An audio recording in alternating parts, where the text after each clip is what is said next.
since 1947, we have received and analyzed between 1 and 2,000 reports that have come to us from all kinds of sources.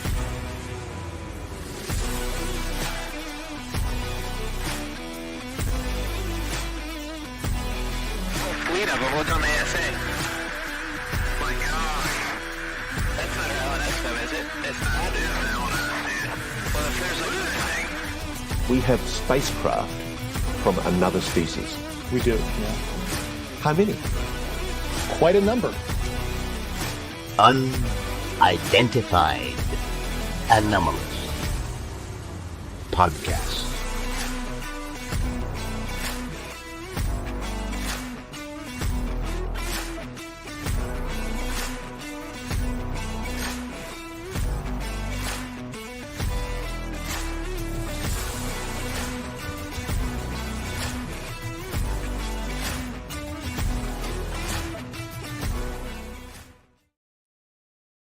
Good evening, everybody, and welcome to week 4 of the Unidentified Anomalous Podcast. As always, I'm Digby Ferno, and that's Tom Cortex Zero. I hope you're all having a wonderful week, and what a show we have lined up for you tonight, right, Tom? I am really excited for this one, Digby. It's been a crazy long week, but here we are. I've been really looking forward to this.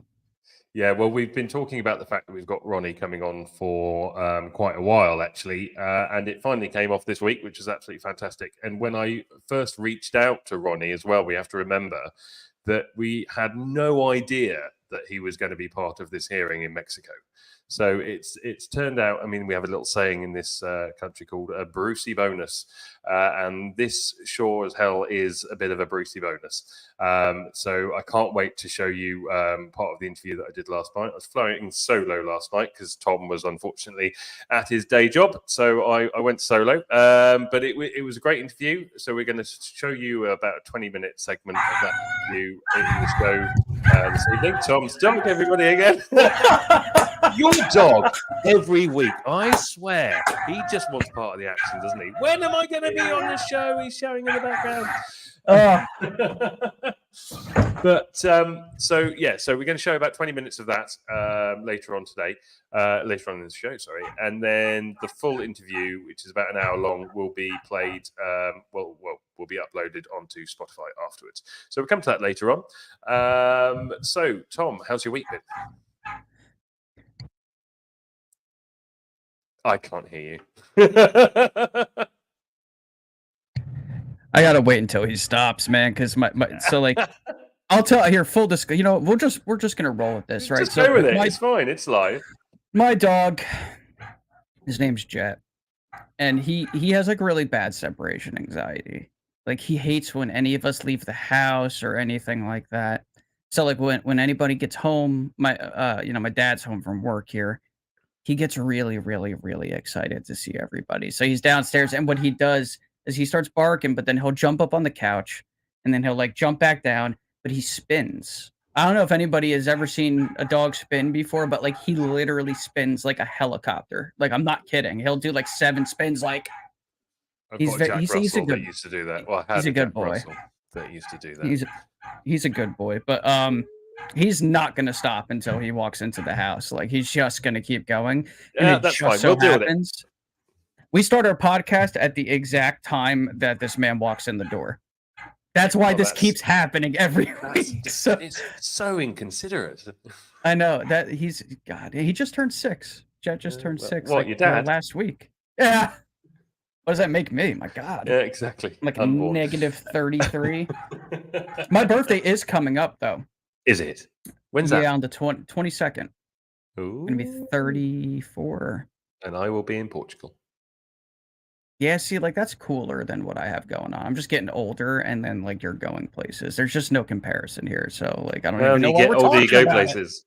I can't wait as well, actually, because I was talking to somebody about this the other day, and they're like, are you going to do research while you're on your trip? And I was like, yeah, hell I am. You know, looking into local legends, local UFO stories and everything like that from all around the world. God, when does anybody get the opportunity to do that? So I'm really looking forward to it. Can't wait. Well, and you asked me how my week went. So Yeah. I was really depressed all week. Oh. I don't mean, I'm not trying to be a Debbie Downer or anything. No, you but don't need to be a Debbie Downer. It's I absolutely don't know. fine. We're here for you. Just I was real lonely all week for some reason. Thinking about certain things, I guess. As a lot of you know, I uprooted my life a few months ago when my girlfriend and I broke up, which was a good decision. Don't get me wrong. It's not like I'm missing her or anything like it. It's nothing like that. But she's. I wish her the best. But it's just when you come out of something like that, sometimes you're like, your heart's heavy a little bit at times, and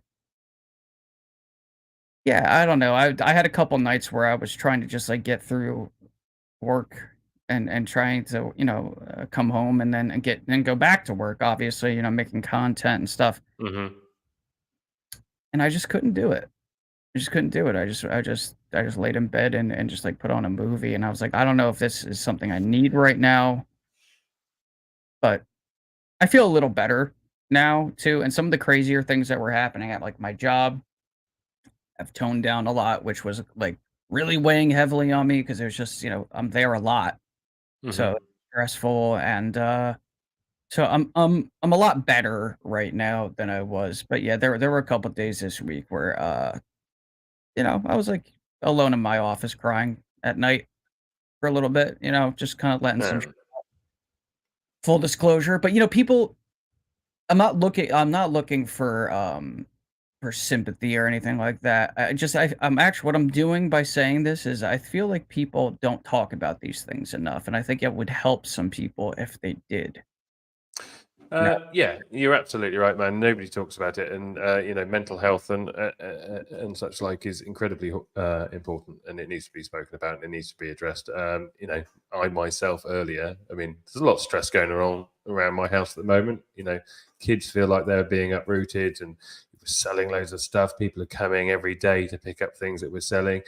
And I didn't have a particularly good night's sleep last night, as I've already told you, and it gets too much. And silly things make you break. Yeah.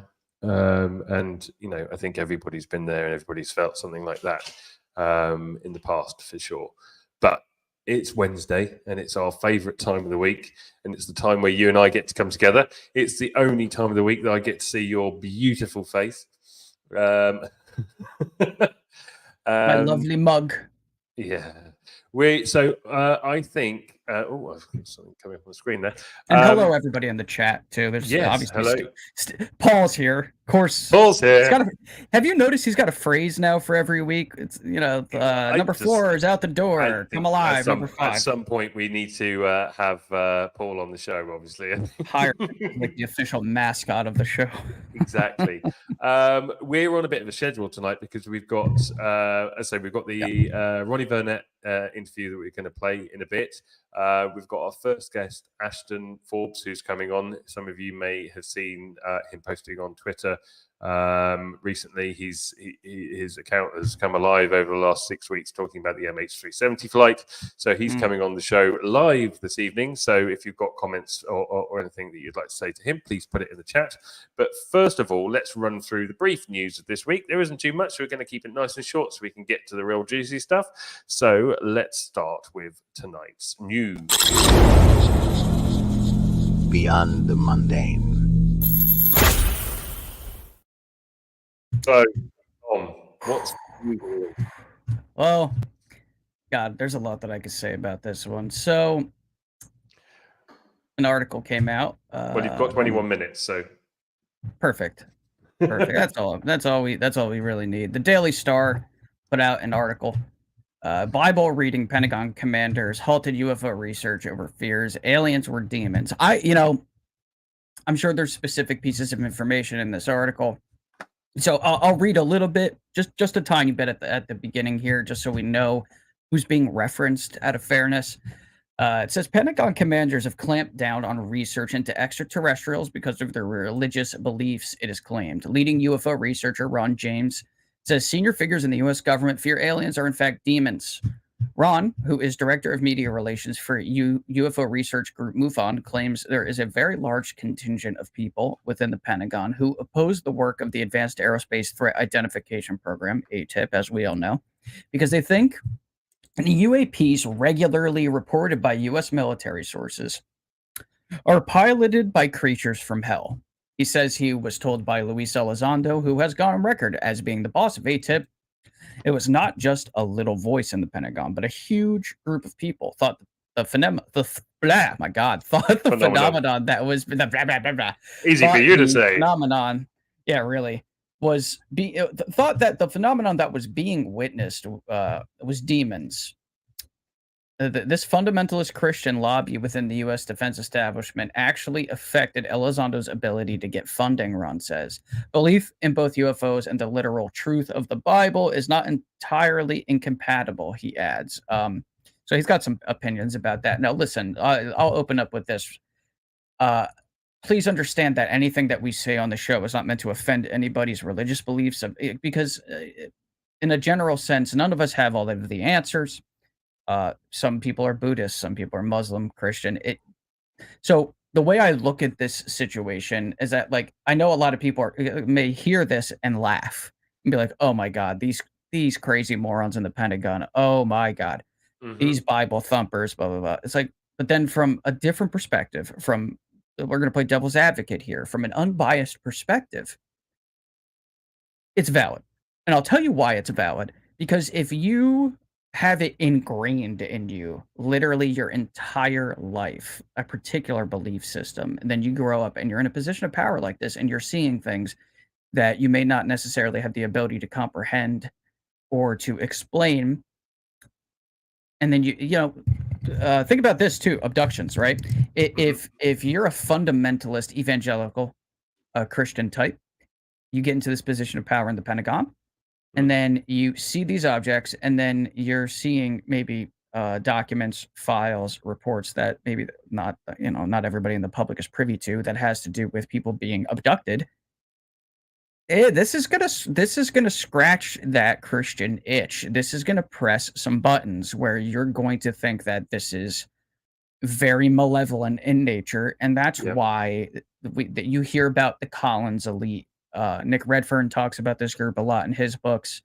John Keel has written about them, where they are essentially telling everyone close to them, don't poke this bear, don't go near it, because we feel it may be dangerous and evil. So these aren't bad guys necessarily, right? Like, because some people look at people that get right, correct, like, and they have like a genuine fear. That's the point I'm trying to make, is that let's be as fair and understanding as we can towards these people, because just like it is our right to believe that they're wrong, it is also their right to believe that we are wrong about it. Absolutely. And actually, this is a subject that I touched on last night with Ronnie, because he put himself a post about the correlation between UAP, NHI, and angels and demons and everything like that, and it would be very easy to understand that.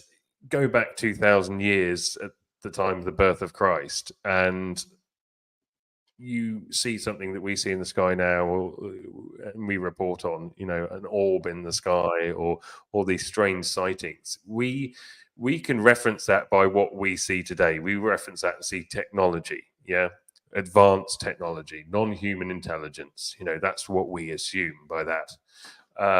And it would be very easy to understand that 2,000 years ago, they would see that as something completely different. It's birth of religion, So, my personal belief is the two coincide.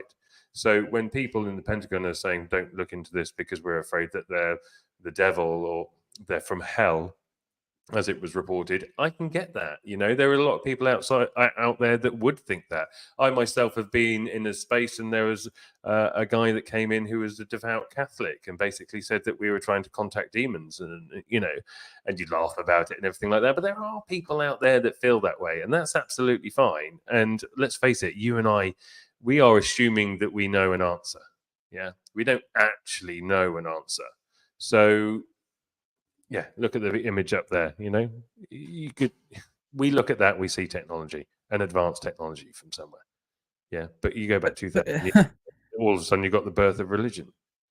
Look at that. I mean, this. If imagine being someone with absolutely no frame of reference for aircraft of any nature, of any kind. You like, as far as you know, such a thing is impossible. Well, Last you see Barton said, that. "Never seen these videos before. Where are they from, Tom?" Sorry to interrupt. So I just ran into these. They got posted very randomly on Twitter, and I thought they were kind of interesting. I didn't have enough time to kind of backtrace them, so I'm looking into that. I'll be able to figure it out though, because I speak to the person that posted them. But I just figured, at least visually speaking, they'd be worth posting. Yeah, definitely. So I'm not 100% sure where they're from yet, but I'll find that out.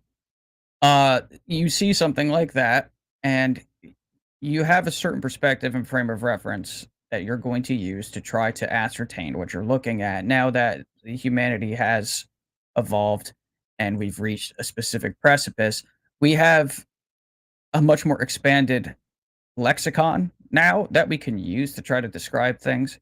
Whereas back at certain points in history, if you saw something like that, it would be a fiery chariot or a bird. You didn't have words like airplane or jet or blimp or airship. So and you see the same things being described throughout history, but with different words. Like when the Ezekiel's wheel, for example, it talks about having, thousands of eyes. When I read that, and just like this was mentioned in Encounters on Netflix as well, when I hear eyes like that, I think lights. So it's just, again, it's perspective, frame of reference, and the point in history in which you find yourself in when you see these types of things. Yeah, no, you're absolutely right. Sorry, I was just updating something. I was just sending a message to Ashton, who is joining us in about 10 minutes. No, Fantastic. absolutely, you're right. So, yeah, I mean, it's obvious to see how the two can be intertwined with each other. Absolutely. The next part of tonight's news. Now, we've got a video clip for this one, haven't we? Danny Sheehan was talking about a list of people and places that are being put out from David Grush. So it looks like we're finally getting some information, or hopefully we'll soon be getting some information. Well, hopefully it's disclosed to us and not just put somewhere else for safekeeping. But This should is we play important. that? Yeah, well, let's. I think out of all the pieces of news that we have for our particular section of the show today, this one's probably the most important, and it's Danny Sheehan speaking with my acquaintance from across the internet, Steve Bassett, who I adore, who I've had the chance to speak to many times, and Danny Sheehan says something very, very important in the midst of this conversation. This was a live stream event where multiple people were involved. But let's take a look at the clip and hear what Danny has to say.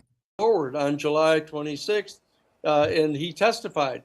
I mean, I think that the fact is that there were a lot of people in the room that weren't even quite aware of the extraordinary nature of what was happening as he began to tell them.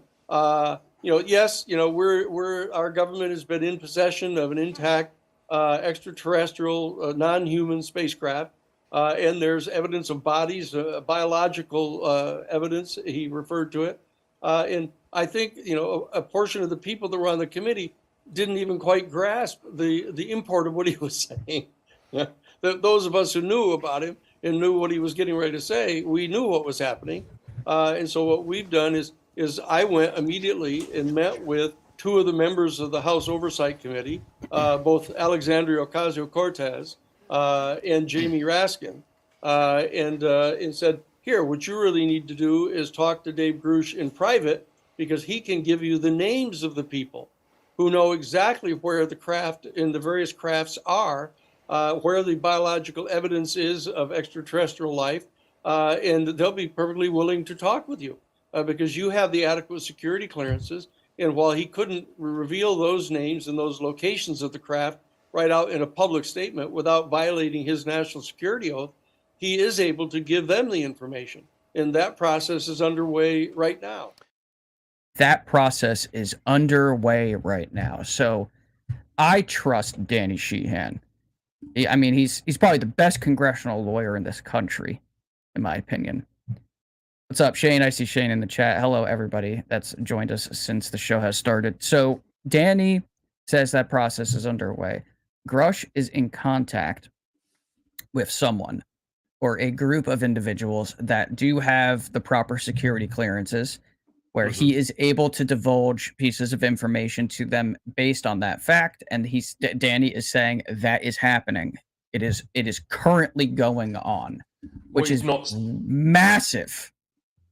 What he's not stating is how far along they are, though, which is something that concerns me, because it doesn't necessarily mean that they've had a meeting. It could mean that they're planning to have meetings, and things like this can change so quickly. I mean, last time we spoke about this, we know that they were trying to get him in a skiff to talk about the information, and then you've got somebody saying we don't want to get him into a skiff because then we can't release the information because it will stay in a skiff, therefore it's no use to anybody. And then the other side of it is them saying, well, we can't get him into a skiff because he doesn't have security clearance anymore. So there's so many different sides to this, and it just makes me wonder. At some point, I wonder if the only way that this is going to come out is if one of these whistleblowers that are waiting in the wings just outright takes the punch and just puts out everything he's got and deals with the consequences of it afterwards. I mean, well, you've got to think, if somebody came out and spoke like that and gave the truth, what do you think the repercussions would be for somebody like that? Or do you think that it would be so public and so out there then that they wouldn't be able to touch them? I'm the latter. So, the move would be, if you're gonna leak, you really just have to swing for the fences, and you kind of have to pull a Bob Lazar, right? You're gonna have to come out. You have to attach your name to it. You have to put yourself on camera, right? Like it's so that if you discredited, right, and plus if you disappear or suddenly pass away, then the public is aware of when that happens. This isn't going to be a Bill Cooper situation, or there's been plenty of other people that seem to have gotten too close to something. Doesn't mean everything that they were talking about was correct. I've for anybody that's read Behold a Pale Horse, Bill got close to something, I think, William Cooper, and they didn't like that. And because there's some really strange circumstances surrounding his death, but you put yourself out in the public sphere, you're protected to a degree just based on the atmosphere that you've entered. Now, these whistleblowers, though, based on what I'm hearing from people that I talk to, what they're doing is they're like digging for every potential possible loophole, where it's like, we don't have to get him in a skiff. We just got to get him in a room. And we just have to have the right people for him to talk to. So what I think Danny is saying is, like, we just need David Grush, and we need individual A, B, and C that has this particular security clearance where they can call upon Mr. Grush for that particular information. And then there's these other whistleblowers that we are hearing now. They are basically just completely bypassing Arrow at this point, just kind of just going right to the IG. So, I look at it like this. Here's a door, right? This door, when it opens, that's public disclosure. And we've had a few people just knocking at the door. There's a crowd outside of that door now. And now they're beginning to take their hammers out, and they're pulling nails out of the frame. Like, this is breaking down. Like, the wall of secrecy is literally coming down. It's taking its time because it's a big wall, but it's happening. And this is what I expected to see. I agree. Let's move on quickly, and let's just play this last clip before we move over to talk to Ashton. So now, full disclosure, again, I haven't had a chance to see this, but David Grush has done another interview. or a continued part of the last interview. We've got a little clip of it here. We're just going to pop this up now, and we'll have a little chat about it afterwards. Still on active duty, but like I remember interviewing a guy, and I have a background in psychological analysis and other stuff to assess people, and for like 3 hours, and it was a certain very senior Navy individual that saw he was going to work at a certain facility in the morning, not drunk, not high, and a 300-foot triangular craft hovered over his car for a couple minutes, and he couldn't even process what he was seeing. But then he took pictures of his car after the incident, and all the zenith upper-facing decks of his car got hit with ionizing radiation, ultraviolet, because the paint became milky. His headlights they were totally clear. His car was perfect before the incident. And I'm like, holy crap, you have physical artifacts. The guy we assessed, he had a normal psychological composition, no weird belief system. He's just a dude that was going to work at a Navy base, and he had a freaking huge craft. At least the physical proof he provided, he drew what he saw, no sound, these weird omnidirectional lights, kind of that classic, triangle. I'm like, holy shit, I didn't believe in UFOs, but these guys are like, they can't be lying to me, because they certainly are credible guys and have a lot to lose. He was super scared to come forward. He didn't tell his wife for 5 years. That was, I think, an inflection point for me where I'm like, okay, there's something going on that's not adversarial tech. Talking to these people that were literally in tears, telling me this stuff, because it was this emotional thing that they could not process analytically what they were seeing. It was like totally beyond their comprehension. So, for what it's worth, I've never seen anything, believe it or not. So I came in as non-believers. There you go. Now, Tom, this rings true with you, doesn't it? Because it actually mirrors a sighting that you had years ago. The sighting. Yeah. Similar object. Now, I didn't have a vehicle near me that I could use to present, physical evidence, obviously, but it was the same type of craft that hovered over me. And what I also find striking is the general situation that video clip portrays. You have David Grush, who is a whistleblower that was, ranked very high up in our military as far as, his security clearance, who he reports to, his duties, and he's in a room with regular people having this conversation. This again falls into that basket of this is exactly what I would expect to see if disclosure was a process that's in play. The process is in play. You're seeing it unfold. We're going to look back years from now if this is a success, and we're going to take a look at all of these things, and you're going to agree. I really believe that. It's not about me being right. It's just, I'm telling you, like, with every fiber of my being, this was planned, and it is being executed right now. So do you think that David Grush is part of that plan, as in a knowing participant in that plan, in that sense? Maybe to some degree. So it may be that he was called upon because of, his credentials and such. It's like, okay, they may have written out a plan where it's like, okay, we're going to get to this stage and then we need a guy to do a thing. And they may have picked Grush as the perfect candidate for that. And maybe they nudged him towards it. It's really hard to say. Or the other option is that this process was in play and David decided to jump in because he felt compelled to do so, and that's when he learned of the fact that, hey, this is a process and it's happening, and he decided that he was in a good position to help with that particular process. Regardless, no matter how we got there, we're there.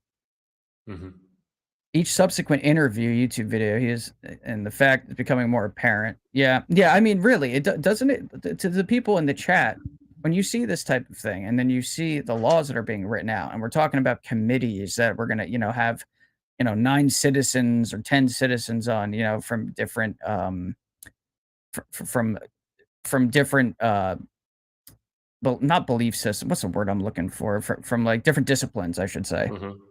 You know, it's like, oh, we're gonna have a scientist, we're gonna have a theologian, we're gonna have a philosopher, we're gonna have a theoretical physicist. Like disclosure, that's what you would expect to see. This is how I would do it. If I had any say in how this process were to play out, I would even choose to kind of take a little bit of time to do it. As much as I want to get this stuff out quickly, you can't do it all in one day. It's too much. It's too much to do in one day. So I do believe there's people out there that are part of this, and they're doing the best that they can. I really, and some people are fighting against it, but for the ones that believe that the citizens of this planet deserve the truth, they are doing what they can. I really believe that. I do wholeheartedly. I do. I think if you look at what's happening with David Grush, he's not appearing on every show left, right, and center. He's not doing every 2-bit podcast like ours. He's had media training, which is incredibly clear to see. He is comfortable in front of the camera. He's comfortable in those situations, and they're being very clever about where he speaks. This is being handled more cautiously than perhaps the people that we think are behind him have ever conducted themselves. So to me, it sounds like there's somebody else at play here. There's somebody else, calling the shots behind the scenes, making sure that it's done in a certain way.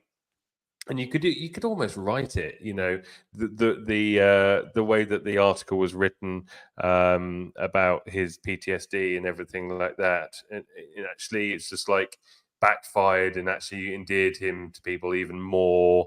It's almost like somebody's written a script for this, right? And that we're following along with it, like it's a story that's coming out very well engineered. And I don't mean that to say that I'm discrediting David Grush at all. I'm not. I just think that actually, if anything, he's very aware of the plan, and it is an official plan, and he is officially part of it. And they've chosen him as their poster boy. And I mean, I think that's where I sit with it. If that's the case, then that's actually even better than if it was the other way around, because it actually means that there is a plan for disclosure, and I do like a plan. Yeah, I mean, it's a good thing that we see that, and I agree with what Parsi X just said in the chat, that because I say this myself, we are in an acclimation process. Yes, that is. I mean, look.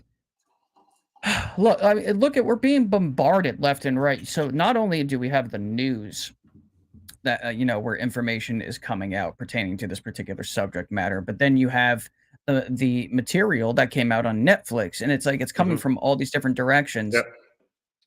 You're seeing that process play out, and to keep it very simple and very general, too many people have had these experiences for anyone on this planet to reasonably discount what is happening. You can't do that. I had my experience. I can't pull it out of a hat and share it with you guys. I can only tell you what happened, right? But now look at things like the Stevensville incident, where you have these individuals that are down on the ground. They see what they see, and then someone goes through the trouble of taking radar data, and the radar data corroborates what they're saying. That is strong evidence. Yeah, I agree. And there's evidence, weaker evidence has won court cases that has put people in prison or sentenced them to death. Yeah, absolutely. So take that into consideration. Absolutely. I agree. Right, we've rushed through tonight's news because we have a guest waiting in the wings. So we're going to go to the first of this week's guests right now.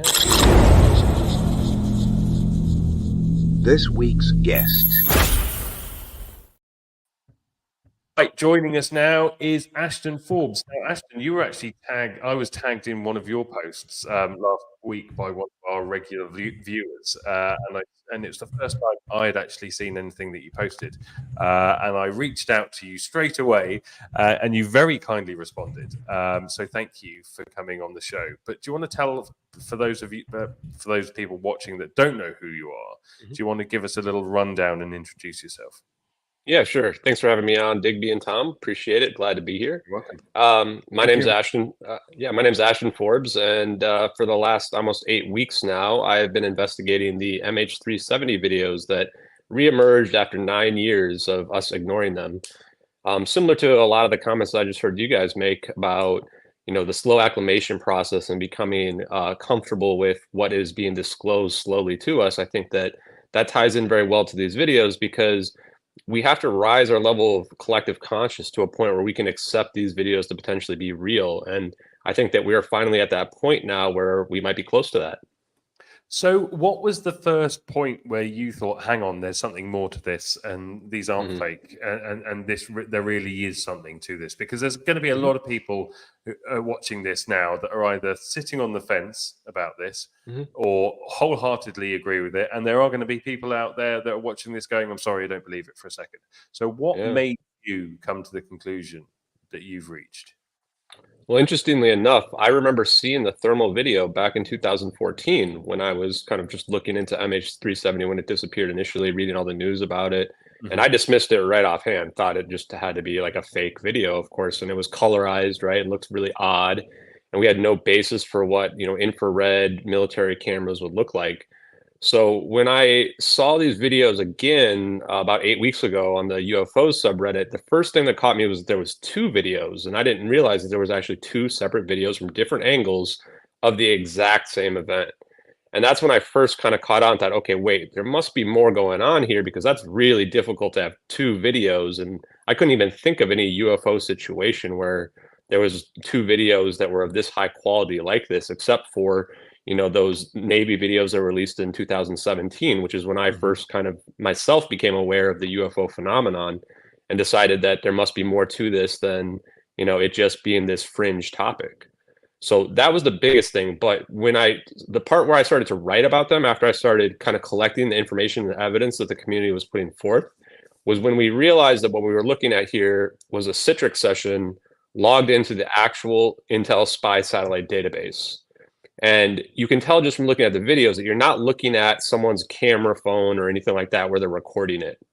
And that's really important because what that means is that the person who leaked these videos and filmed these videos almost certainly got caught. Because those types of Citrix sessions, if you work for any kind of company at all, I think they all pretty much use Citrix to log into their databases for the most part. I assume that stuff has to be able to be logged. I don't know for a fact, but I imagine it has to be. So the intent around the way the videos were filmed and released is some of the most compelling aspects of it.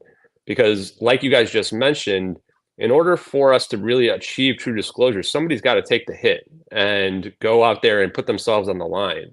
And I think that's exactly what happened with Agent 370. That's the person that's what I've dubbed their name to be for whoever leaked these videos, is that they realized that they either saw this in real time.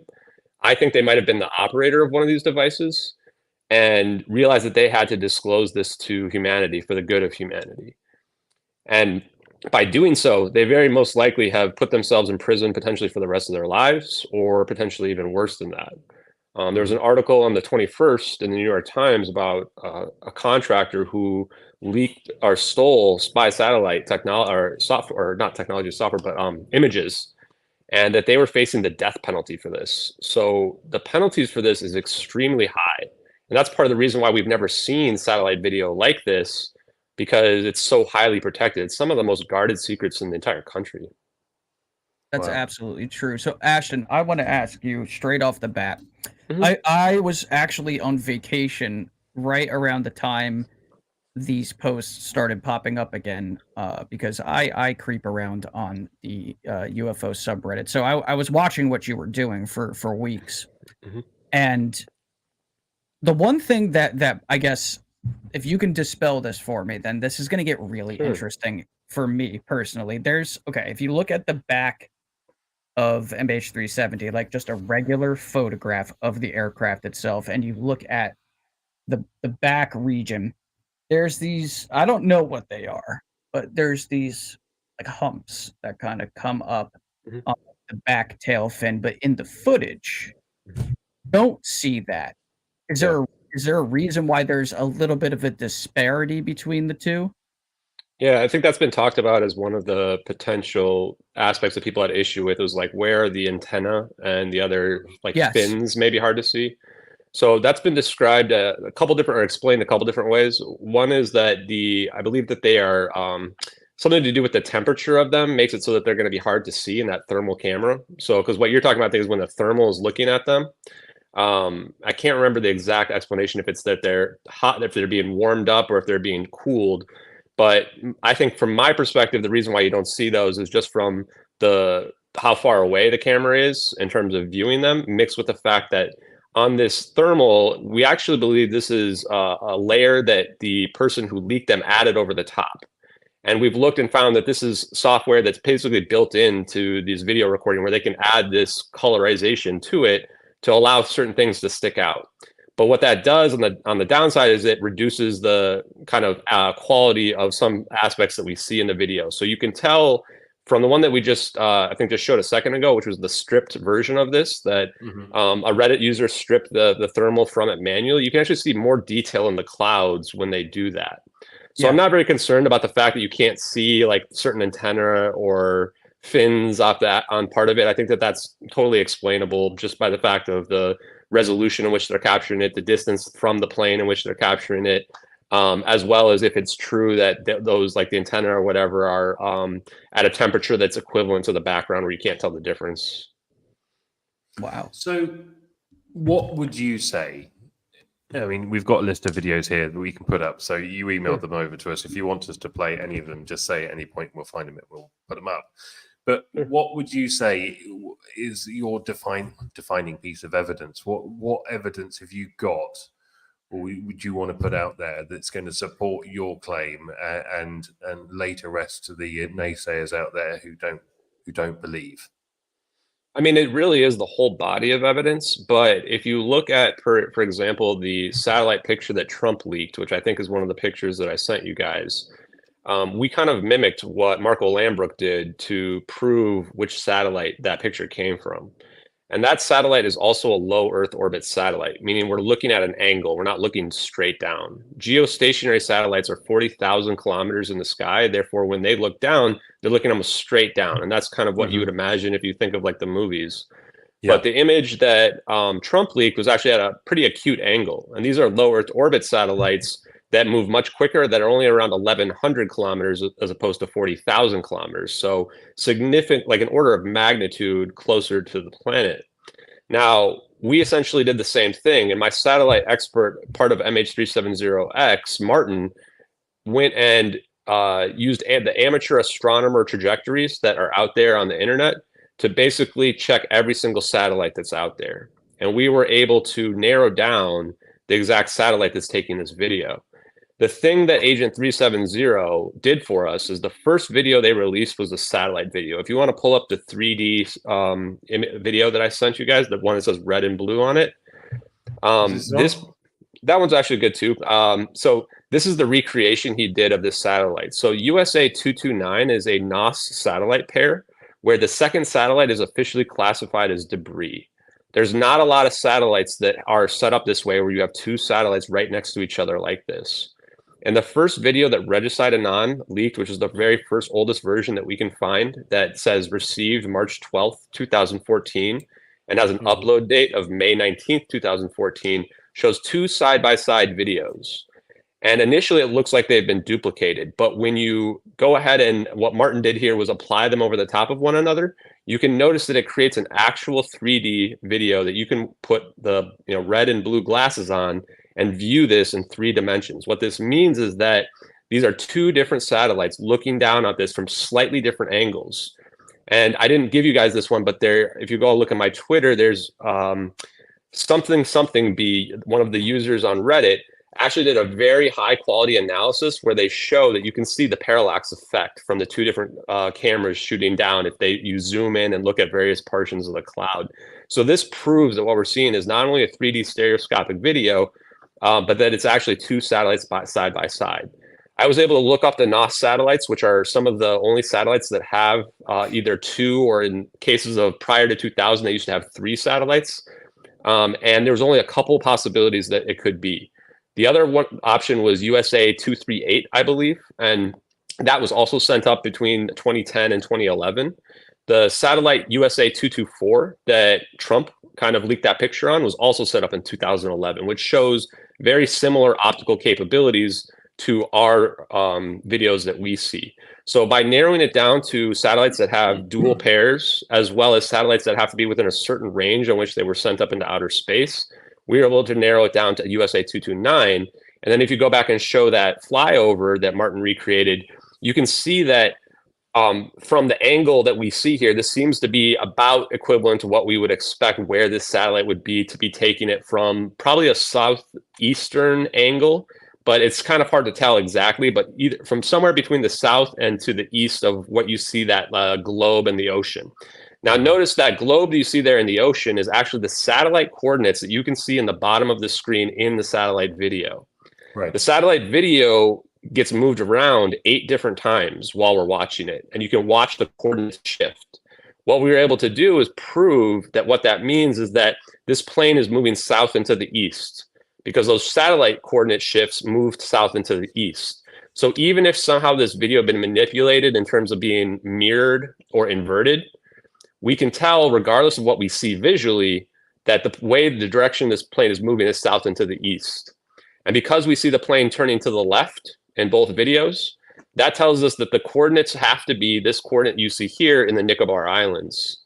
So this is really what we call our smoking gun, because this says that we know exactly the time. You can see on the top of the screen there, it's roughly 1840 UTC. We have the location, Nicobar Islands, and we have the assets, which is USA 229 as well as an MQ-1C Gray Eagle.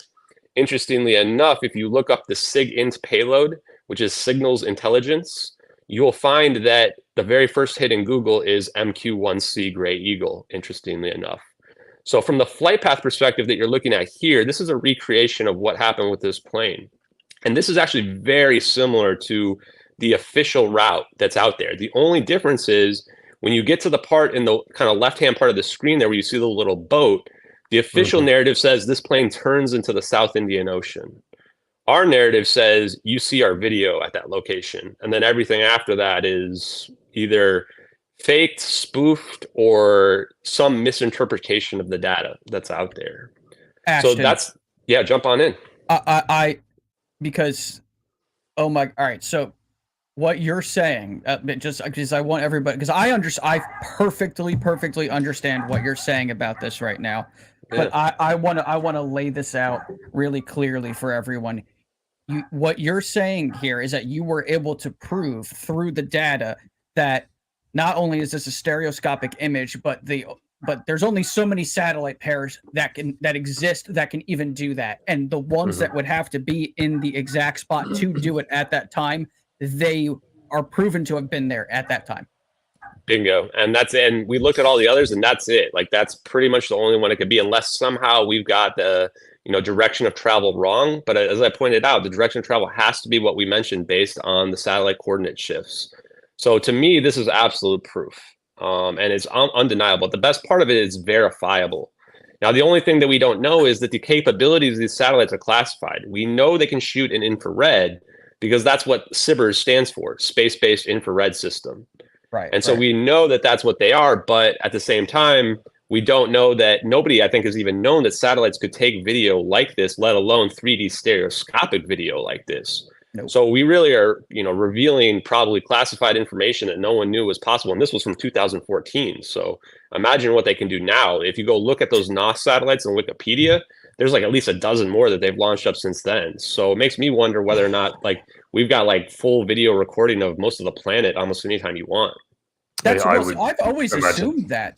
Yeah, I've always assumed that they had that in some form. But now, focusing on just this, let's just say this is real, okay? Like, the evidence seems to point in the direction of that really may be the case here. So the implications of this footage being real are utterly staggering because of what we see happen to this plane.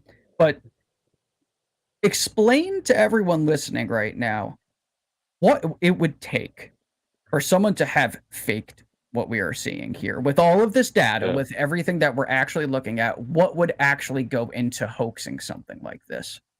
Yeah, and apologies, I'm going to turn my head to the side here for a second because there was actually a list that was just posted by one of my followers that I think is a good rundown of what it would require. Oh no, absolutely, by all means. So go for it. I'm just going to read it off here. Is that you would have to know how to create realistic volumetric clouds, which, as we see from these clouds, they look perfect, just like we would expect in real life. You'd have to know how to accurately animate the cameras, to create a 3D rendered environment so that you could take two different videos of the exact same event with no mistakes between them. You have to know to accurately light the volumetric clouds, because when the ZAT happens, the flash accurately illuminates the clouds in the foreground and in the background, which is another one of the big pieces of evidence.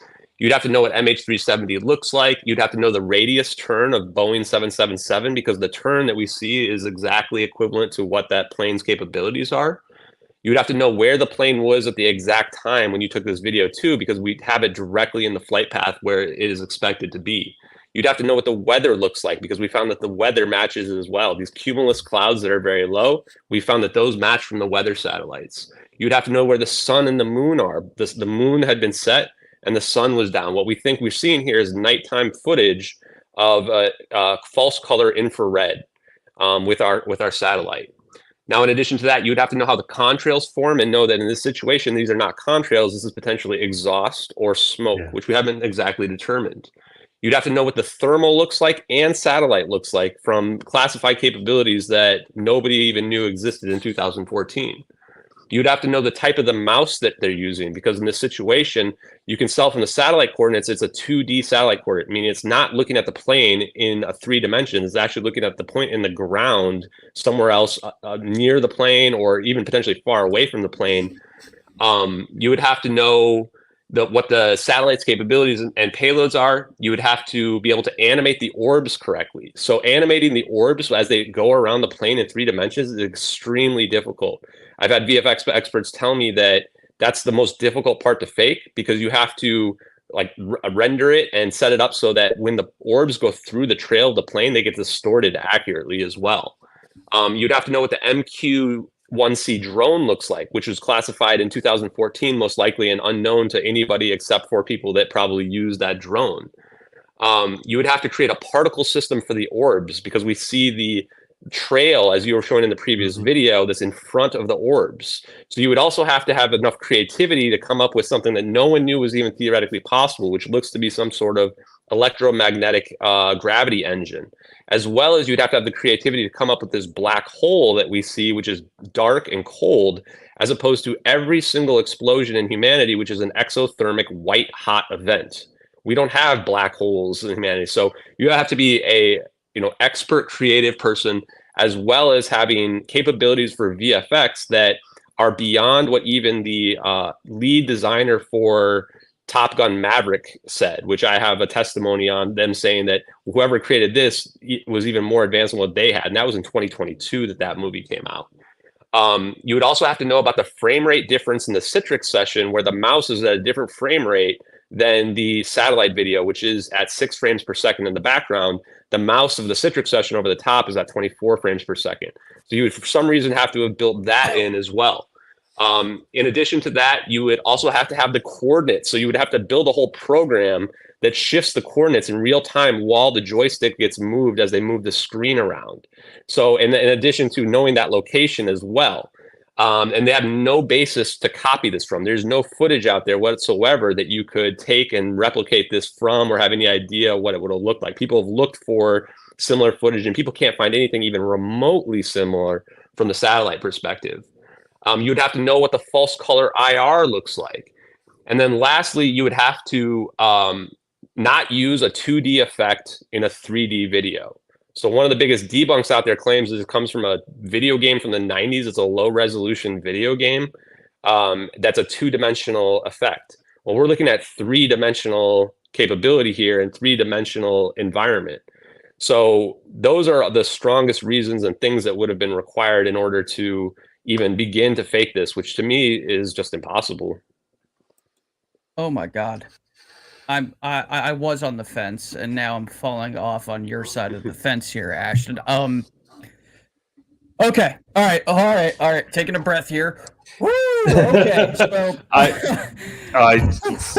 yeah, mate. I can't argue with it. So, like the biggest thing for me in general is the fact that there are certain facets of this that one would need to accurately create this fake that were not public domain at the time. I remember when this footage dropped. I was creeping around. I've been creeping around on UFO Reddit for a very, very long time. I've been studying UFOs most of my life, at least since I began to read.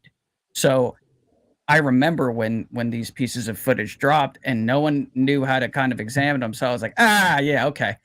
And I've seen the visual effects claims and everything, but there's pieces of information here that one would require basically access to classified data and classified information to even get anywhere near being able to fabricate this. And let's be honest, when you go around the internet and you look at really well fabricated UFO footage, no one goes to these lengths. No one. I cannot find you a single piece of video that has all of these factors in play. None. I mean, I've seen hundreds of thousands of video clips through my time. Nothing can even like hold a candle to this. This is real, isn't it? This is real. This is actually real. And I'm with you. Like since 2017, I've been lurking too on the UFO subreddit and around there too, and I've probably seen thousands of videos, right? And most of them are lights that are in the sky that are, super far away, that are moving unusually, which, people find that compelling. And I've never seen anything remotely this realistic and, believable, which is the reason why I latched onto it. Even before this, I wasn't really a member of the UFO communities in any way or conspiracy communities in any way. And I'm not even necessarily a big conspiracy guy or anything, but when I saw this, it kind of blew my mind. And I realized like, wow, I've got to dig into this more. And that's how we are here today. You've done such a good job with this. I'm so impressed. And I'm sure Digby will agree with me. Absolutely. I guess the other question I could ask you really is, obviously there was a point in time where they said that they found part of the plane, right? Like the serial number, like that could easily have just been hoaxed, right? Oh, so you want to hear this? The part about how this official narratives break down and fall apart so quickly just blew my mind, because I had heard about the debris piece, right? And so the first thing I did is I Googled CNN and looked up the debris, and you find out that there's only 3 tiny pieces of the plane that have been connected to MH370 out of all the pieces they've found. And it totals up to be like less than 0.1% of the plane. It's this tiny, tiny amount of the plane. So first thing I thought is, well, okay, this isn't even inconsistent with what we see in these videos. If this plane's being zapped to nothing, then, some tiny pieces of the plane could have gone flying off. But after I looked into it more, it fell apart even more. It turns out only one piece has been conclusively tied to the plane, the flaperon. And what they don't tell you about that is they didn't use a unique serial number for that. They used a non-unique serial number to tie that to the plane.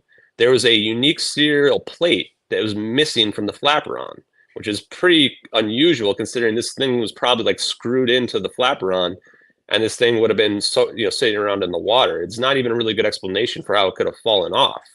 Mm-hmm. So, even the tiny bits of debris that they have doesn't rule these videos out in any way, shape, or form, especially because if what we see in these videos is a wormhole or teleportation to some degree, that could still easily be part of the plane after, wherever it went, they maybe took it apart and, put a piece in the water or whatever happened. So the debris situation doesn't rule this out at all. And actually, the part they don't tell you about that corroborates the videos is that there was no debris field found for this plane in the most expensive and most extensive search in history. No debris field anywhere found. We have satellites everywhere. We had boats searching for it everywhere. The place where they said it crashed in the South Indian Ocean is on a very active trade route where boats would have seen this. This is a 777, a huge plane crashing into the ocean. Would have created debris field from space for days. There would have been cushions floating. There would have been parts of the plane floating, bodies everywhere. We found nothing, not one single piece. Even the Wagner guy's private jet, we had satellite footage of the wreckage the next day. So this idea that we didn't see the plane and it didn't make a debris field pretty much rules out the fact that this plane crashed into the ocean, in addition to one additional fact, which is there was at least 3 different systems that would have heard it crash into the ocean.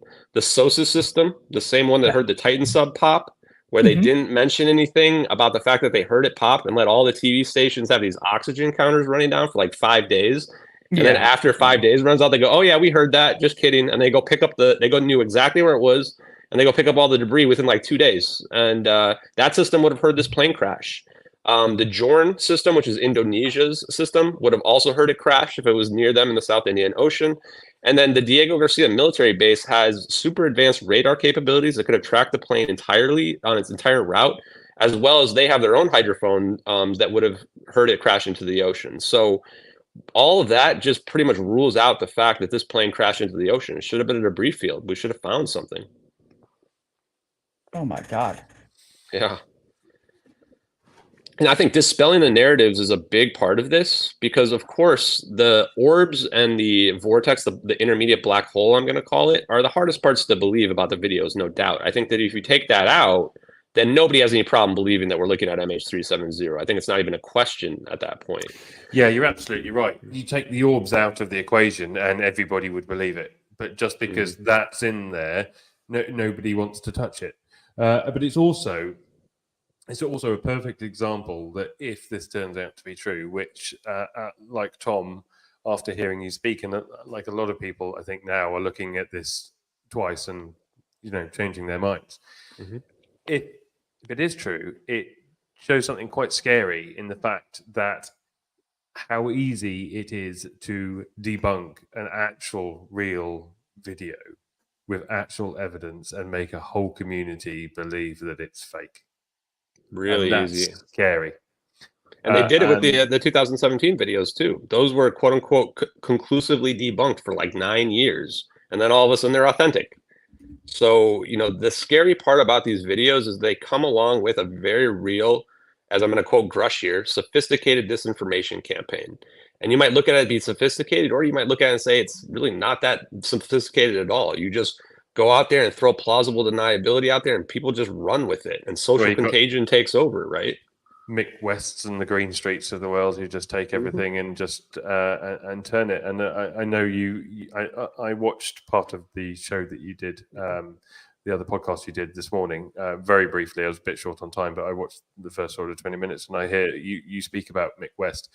And that is in line with part of the evidence that you presented, the fact that he was saying that it was stolen from a video game or something like that. Can you go into a bit more detail about that?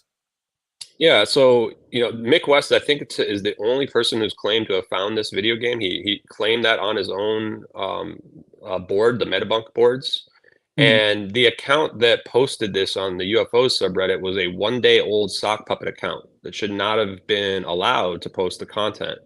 And it got special permission from the moderators. I actually asked the moderators why it was allowed to post when it shouldn't have been able to, and they told me that it had to be manually approved. They wouldn't tell me if they knew if it was Mick West or who they knew it was.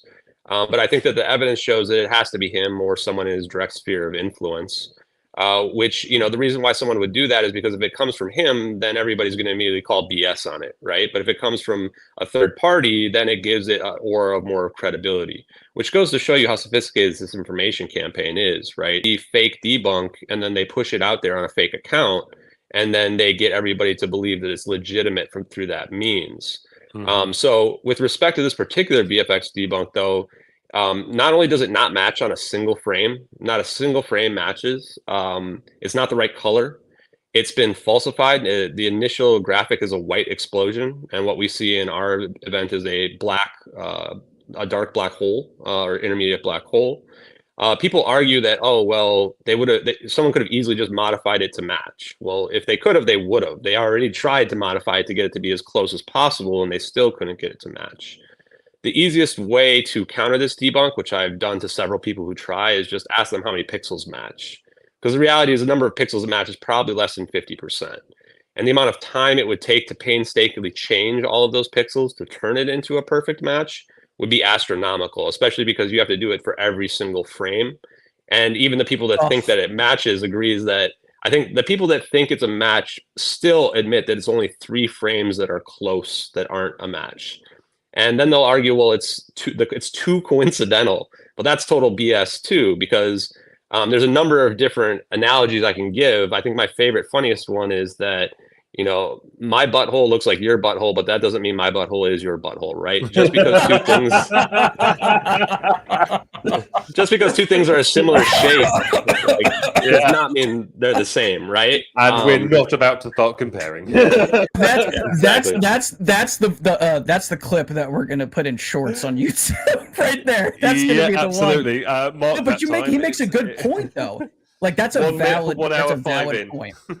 Yeah, okay, good. I'm putting that to memory right now. One more thing too is that so people have tried to say that this initially they tried to say this is an ink blot effect. They've tried to say that this is a supernova. We made jokes about how this is a donut because you can take a donut and you can turn it into this. And then I made a joke too about how the effect fits the head of the Nazca mummies. And I actually stole that joke from somebody else. But the idea there is that you can make anything superimpose onto something else and claim that it's from that, but it doesn't really mean that it is. And then the most important part probably though is that even if it was a match, which it's not objectively, that it wouldn't debunk the rest of these videos. They're attacking the VFX part of it because the debunkers tried to attack the other parts of it and they gave up because they ended up just authenticating the videos further. We owe most of the authentication of the videos to actually the debunkers who were trying to debunk it, who ended up proving that everything is legitimate. Like the turn of the plane is consistent with a plane that's, you know, descending at low altitude, and really every other aspect of it. I'm blown away right now. And I went and looked on Metabunk too, briefly, and it's funny because a lot of the comments that I had seen in relation to the attempted debunks that were being done on Metabunk is that they were running into brick walls. They're like, I'm having a problem debunking this one. And I'm like, wow, that's really interesting. Because you never hear that.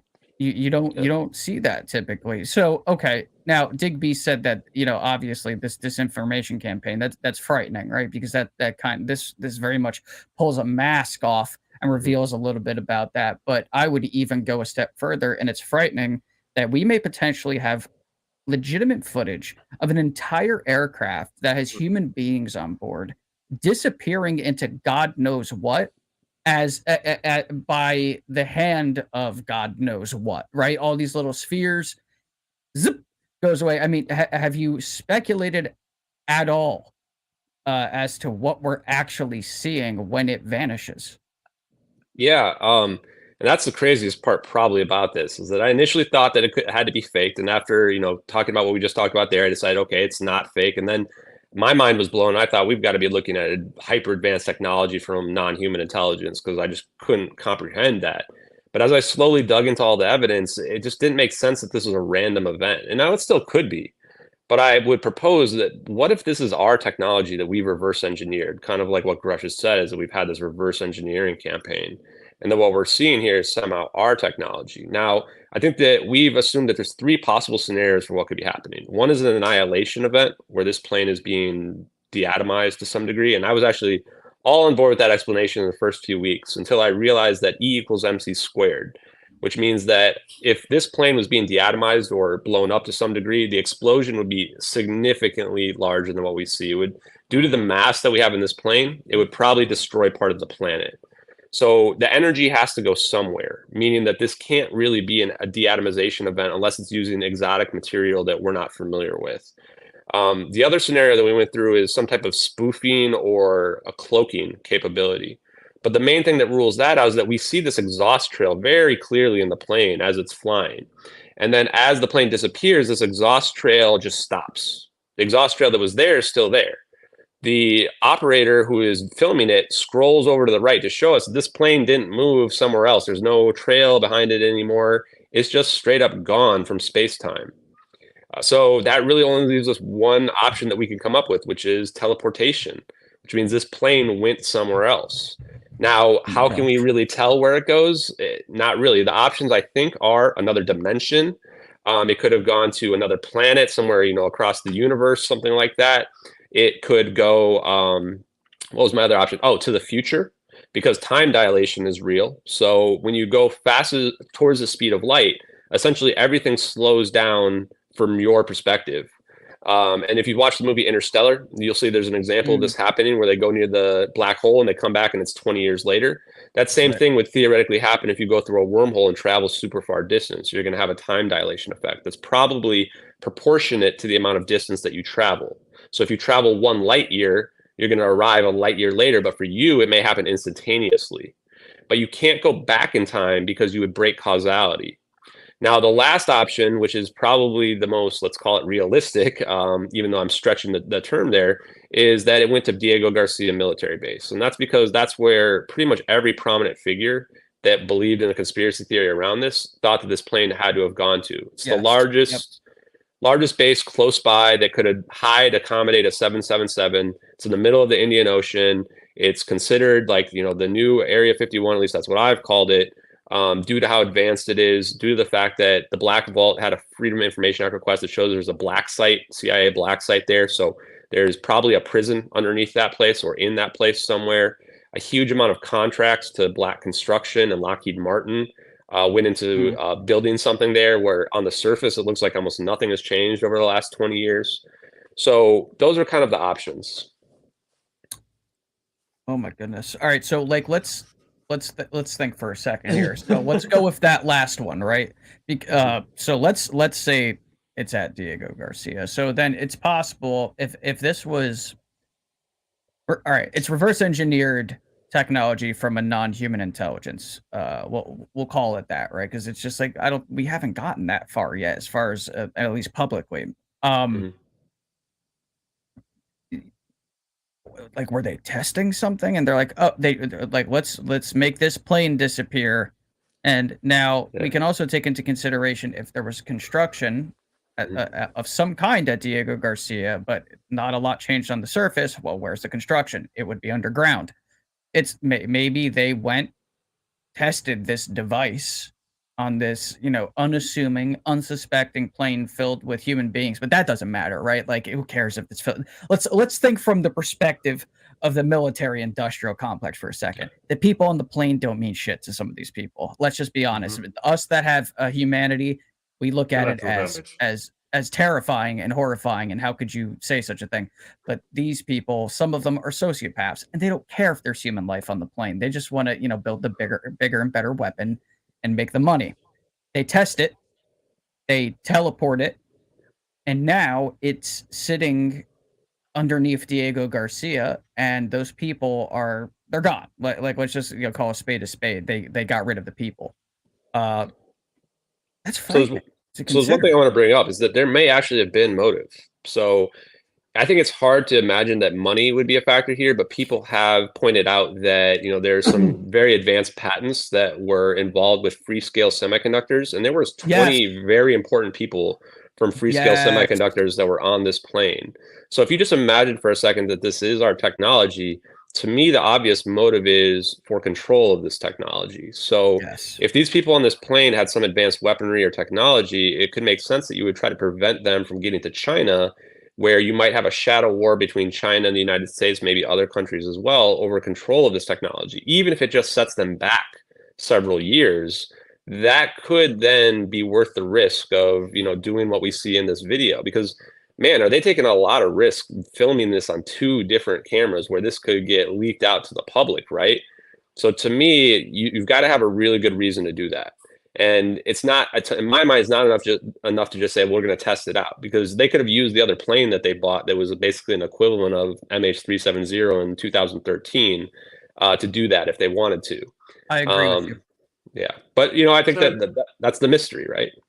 Also, if they didn't know that it was going to happen, why would the satellite be there filming it to see the event? So if we're assuming that the video footage is real and it was, we go down an NHI route, what, the satellite was just happened to be there at the exact moment? Well, you could take into consideration or that they just went. I don't mean to cut you off, but like, what if they just logged in to whatever satellites were closest right? And it happened to be this stereoscopic one, right? Like it's not necessary. But- They may not have necessarily but- expected it. It could have just been they're like, hey, what's our best available camera to take a look at what happened because it's always filming, right? Possibly. Again, I'm speculating. Yeah, either way. That would imply that they've got enough satellites to literally pull up any video of any place they want to in the entire planet at any one time. That doesn't surprise me one bit. Either is fucking scary. Yes. Either they got really lucky here and they just happened to catch it on 2 videos. The drone also only goes 175 miles an hour, where the plane goes 600 miles an hour.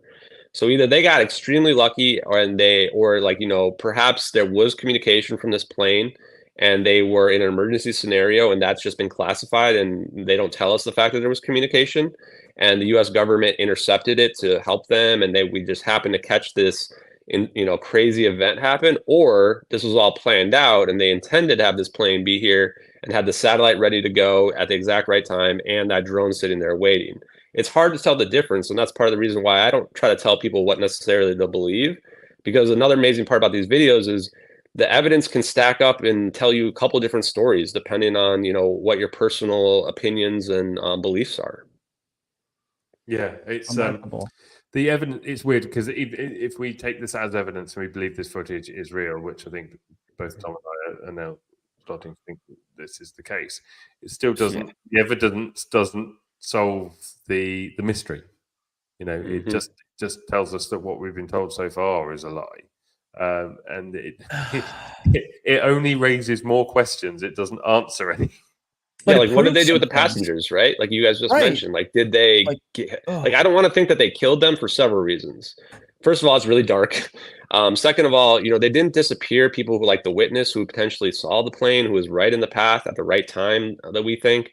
They didn't disappear me, which initially I was very afraid of. But as time went on, I realized I don't think that's how they operate. I think they operate on this disinformation campaign to discredit the videos, discredit individuals, as opposed to doing dark stuff like getting rid of them. Part of the reason, because if you need to hire somebody to get rid of someone, now you got to tell them the situation, right? Because otherwise that's another person who could blow the whole situation up. But then the question is, what do you do with the people, right? Do you make deals with these countries? Realize that most of the people on this plane were Chinese nationals. And then the second most people were Malaysian nationals. So Barack Obama spent 2 days with the Malaysian prime minister after this, which was pretty unusual.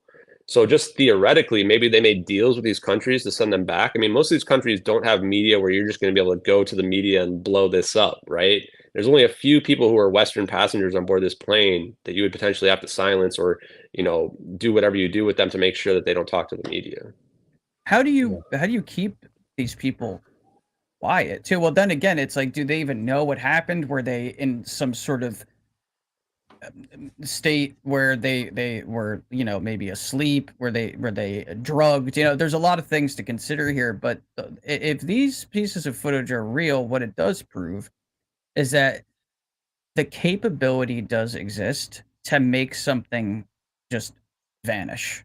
I mean, an aircraft. This is David Copperfield on steroids. I mean, like, okay, that footage on the left there, right? That looks really real to my eye. Mm-hmm. Like that doesn't look like nonsense to me. As far like the movement, there's just a lot of nuance there. Again, I do a lot of video editing. I'm not necessarily somebody that you would call a VFX artist, but I deal with Photoshop, After Effects, and such. But just to my human eye, there's that. There's just these little things that we pick up on, even when something is very believable looking. There's always that little something that tells your brain like, oh, that's not real. That never went off when I started really, really like looking at these pieces of footage in slow motion. I brought this footage into Adobe Premiere and was like looking at some of it frame by frame, and I'm like, I can't find any weird inconsistencies where they forgot to draw something or they forgot to animate something. It's not there. Plus, you have all the corroborating data.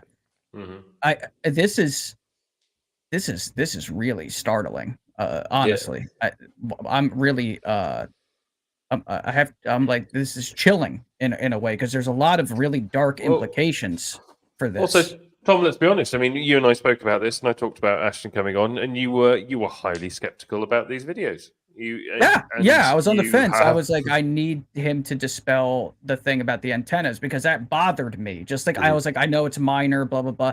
I was like, but I want to hear this man tell me why I'm wrong. Yeah. And I'm because I'm an experiencer. I had a giant triangle come over me as a child. Like things are happening. Trust me. I like talking about the woo. Like I'm not somebody that would be put into the skeptic camp. I'm very much in the basic believer camp. And I've experienced it. So, by nature, I know these things are happening, but I was like looking at this footage and I'm like, if he can give me a really reasonable description and explanation as to why I'm wrong on this tiny little point, then that was the only thing I really had like trouble with. I was like, but I didn't dig deep into like the coordinates and the data and stuff. Like, forget the antennas, man. Like once you start looking at all the other pieces of information, it's mind blowing. It's literally hard to like Occam's razor would say this is real. You know what I mean? Like it's more likely real than a hoax at this point. What it would take to hoax this, it would probably be even harder. Somebody's actually got to come out and prove that they could fake this now, rather than the other way around. Somebody, you want to call it a fake? I'm sure somebody you could make up a now. Yeah, go make a video and have it look like this. Sorry, I'm just going to have to shout out to Sandy here, who I've just put a comment up. Sandy, thank you so much, because if it wasn't for Sandy, Ashton wouldn't be here, because it was Sandy who actually tagged us in one of your posts. So thank you. That is true. Yeah, Sandy. Yeah, she's one of my followers, I think. Thank you, Sandy. Yeah, she is. So that's wonderful. Yeah, thank you so much for that. I mean, this is literally blown my mind. I'm sitting here going, I don't know what to say next, because I'm still trying to make sense of what I've already heard. And Tom, we're quite lucky actually, because we've had a couple of interviews like this where we've literally come away going, what the fuck? It's like I believe what I believe, but then I run into things like this, and it's like it oh my God, it pushes my brain even further. And it's like, sometimes I question myself, right? I'm like, on certain things. And I'm like, am I wasting my time with this little thing here? And then this type of information pops up and it's like, oh no, I'm on the right trail. Now I know I'm on the right trail with A, B, and C. And plus I see the debate that goes on in these subreddits. I think this interview needs to go up into that subreddit, because I feel like the way you broke down all of this information, instead of somebody trying to read through a post, because people's attention span, it's a lot lower these days. Your explanation here is fabulous, and it's really easy to grasp as well. So I hope that somehow, some way, that your portion of this ends up in that subreddit, because this is really convincing to me. And I think the people that are on the fence about this need to see this interview now. I really believe that. I think, we don't normally do it this way around. We normally have a pre-recorded interview and then show the full interview afterwards.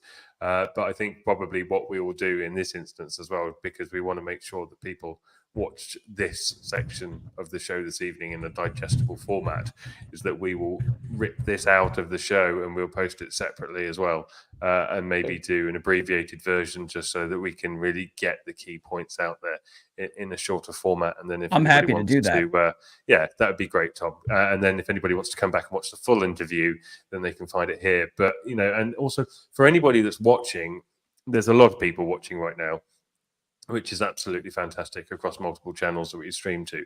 And there's loads of comments coming in. If you're watching this, and they're all saying the same thing, by the way, they're all saying, I didn't think this was real before, but now I do. Now I've heard the way that Ashton breaks it down. For all of you that are watching, do us a favor and share this video and put a comment on there and get the word out, get the information out. Because, Ashton has clearly put an extensive amount of work into this. And I think we need to get this story out there, because the truth is out there. Now, you did this other podcast the other day. How many have you done others apart from that, or is it just the two of us so far? Yeah, no, I've done quite a few now. I'm starting to lose track of how many I'm doing, but I'm making myself available to everybody, regardless of the size of their podcast, because, again, for me, the only motivation is getting the information out there. I think some people who want to try to discredit me are saying that I'm doing this for my own personal gain or monetary purposes. That's absolutely not true at all. The only reason why I've gained the following is because the evidence is so compelling. And I've done this for no monetary gain whatsoever. And maybe I will make a documentary, book, something about this, but that won't be until far down the road where we've gotten some answers here for this. Because that, again, is not my motivation. It's really just to get the information out there. So there is other podcasts and probably more in the future. The only people I don't really want to talk to is, the mainstream TV stations, because I don't trust them at all. I think that they're probably somewhat controlled by the government, and that their whole intent would be to turn this into a joke, right? Versus talking on unfiltered channels, unedited channels like this, where we can really get the information out there. Well, this is also one of the reasons why we like to do these things live as well, so that information comes out as it should do. $3 6 times has just missed a few minutes, but has Ashton been in contact with any of the families? Now, I wanted to ask you this as well. If you have, what are the feelings behind the families with you digging this up and going over this again? Have you had any positive reaction, any negative reaction? I've had no reaction whatsoever. So initially I was very hesitant to reach out to anyone. It took many weeks before I even began to reach out to people. And then what I did when I reached a point where I felt like we had enough evidence that people kind of need to know, I began reaching out to anyone I could find on Twitter that was part of the Netflix documentary, what have you, sent them a message saying, hey, you should maybe check out my stuff. I'm free to answer any questions that you have. Not a single person has reached out to me, not one family member, which is pretty unusual to me because I've been kind of blowing this up for at least about 8 weeks now to millions and millions of impressions. Just this week alone, we've had 500,000 impressions just on my Twitter alone. That doesn't include all the other podcasts and stuff and impressions that have been going out there. So it's a little bit unusual to me that nobody's reached out. I go back to the fact that Kate T, the witness, her last tweet before I got back in contact with her was she was wondering in 2022 why the families had all gone quiet, and said that the silence is sinister. And that's a quote that I like to say a lot, not just necessarily about the fact that there's no families saying anything about it, but the fact that the media hasn't mentioned this at all either. You would think that this is huge news that would need to be disseminated. And instead, I think while I've been investigating this, I've seen 2 different social media kind of viral things spread out. One about some picture of a plane in the jungle in Cambodia or something like that, where it's clearly a picture of a plane flying over the trees, and it's actually seems to be a rehashed AI created article from 2018. And then another thing about how, we think we found the new place for the plane crashed in the South Indian Ocean, which makes no sense because they checked everywhere. There's nowhere else for this plane to go. The official narrative has this plane running out of gas, and there's nowhere else for it to fly to. So, the fact that I'm seeing those kind of articles out there while we're spreading what I believe to be the truth about it, highly suspicious. Now, if there are family members that want to get in touch, I'm easy to get a hold of on Twitter. But really, just look at the evidence, I would say. And the interesting part too is in the last few weeks, we have found several family members that we found video interviews and documentation from them that in the weeks after the disappearance, they were all convinced that the official narrative was BS and that this plane had been hijacked and this plane had been taken somewhere, that their family members are held hostage, that they were still alive, and at the time it seemed like grief, right, from these family members. But now that we look at it with the new lens, with this information, it actually seems like those family members knew something was amiss and something was wrong and they were being lied to, right? Even some of the family members got arrested. That is true. Yep. You have a feeling, when it comes to loved ones and family members, I know you have an instinct that something terrible's happened, and most of the time you're right, and that works both ways. If you know that your family member is out there and they all feel the same, there's a sense there, there's a connection there. So it's instinct. Let's call it that, and go with your instinct. I feel for them too. It's absolutely. But they clearly are not allowed to talk now. That's what I wonder too. Is that maybe they've been forced into silence to some degree? You make them sign an NDA, you do whatever. I'm not entirely sure, but I'd like to get answers for them. Now, if it was my family, there's no chance I would stop. No chance. 10 years later, 20 years later, I'd still be out there asking every single day till I got answers. So that's just part of the reason why I don't know. I'm a little unsure about it in terms of what's happening there with that situation. But I do hope that we can get answers and get the truth. That's all I want.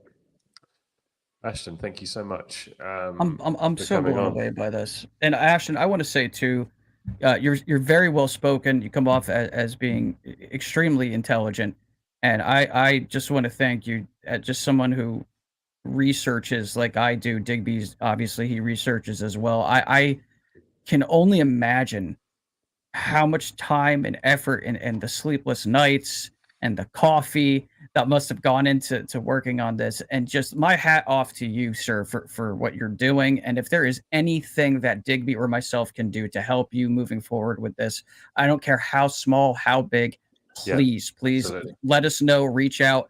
This is a good community of people, especially the interactions that I have on Twitter/X and the little communities that we have going on in there. Everyone is willing to do a part, and if there's a story here, which I believe there is, everyone will band together and let's get some answers for these families. Also, I mean, the community of the people that watch this show as well is actually an overwhelmingly positive community. Good people, really good people. And you know, there's support and help out there for anybody that wants it. But you know, you're doing something absolutely amazing, and you're fighting against the naysayers. You're doing the hard work, and I mean, I use the term hard work lightly because this must have been. Oh, I hate to think how many hours you've spent researching and doing your work on this. And I can see right now in your face exactly how much this means to you. I mean, like how much this properly means to you. And that ain't fake. I really don't know what to say next because I'm actually in shock because I didn't actually think that I was going to come away from it so 100% convinced. I'm convinced. I'm very convinced. And if I could say too that shock. a lot of people has been an outpouring of support. You know, that's why I was starting to get a little emotional just because so many people have reached out to me and told me similar stuff like that. It means a lot because the reality is too, I have a normal job that I've been doing on the side, and between my normal job and this, I've had zero additional free time. It's been taking all my time. It has been hard to sleep on times just because there's been so much going on and, you know, all the time, but it's absolutely worth it in the end. I have no regrets whatsoever for this. So I appreciate the communities more than anything for them opening their arms to me and, you know, being willing to listen to it.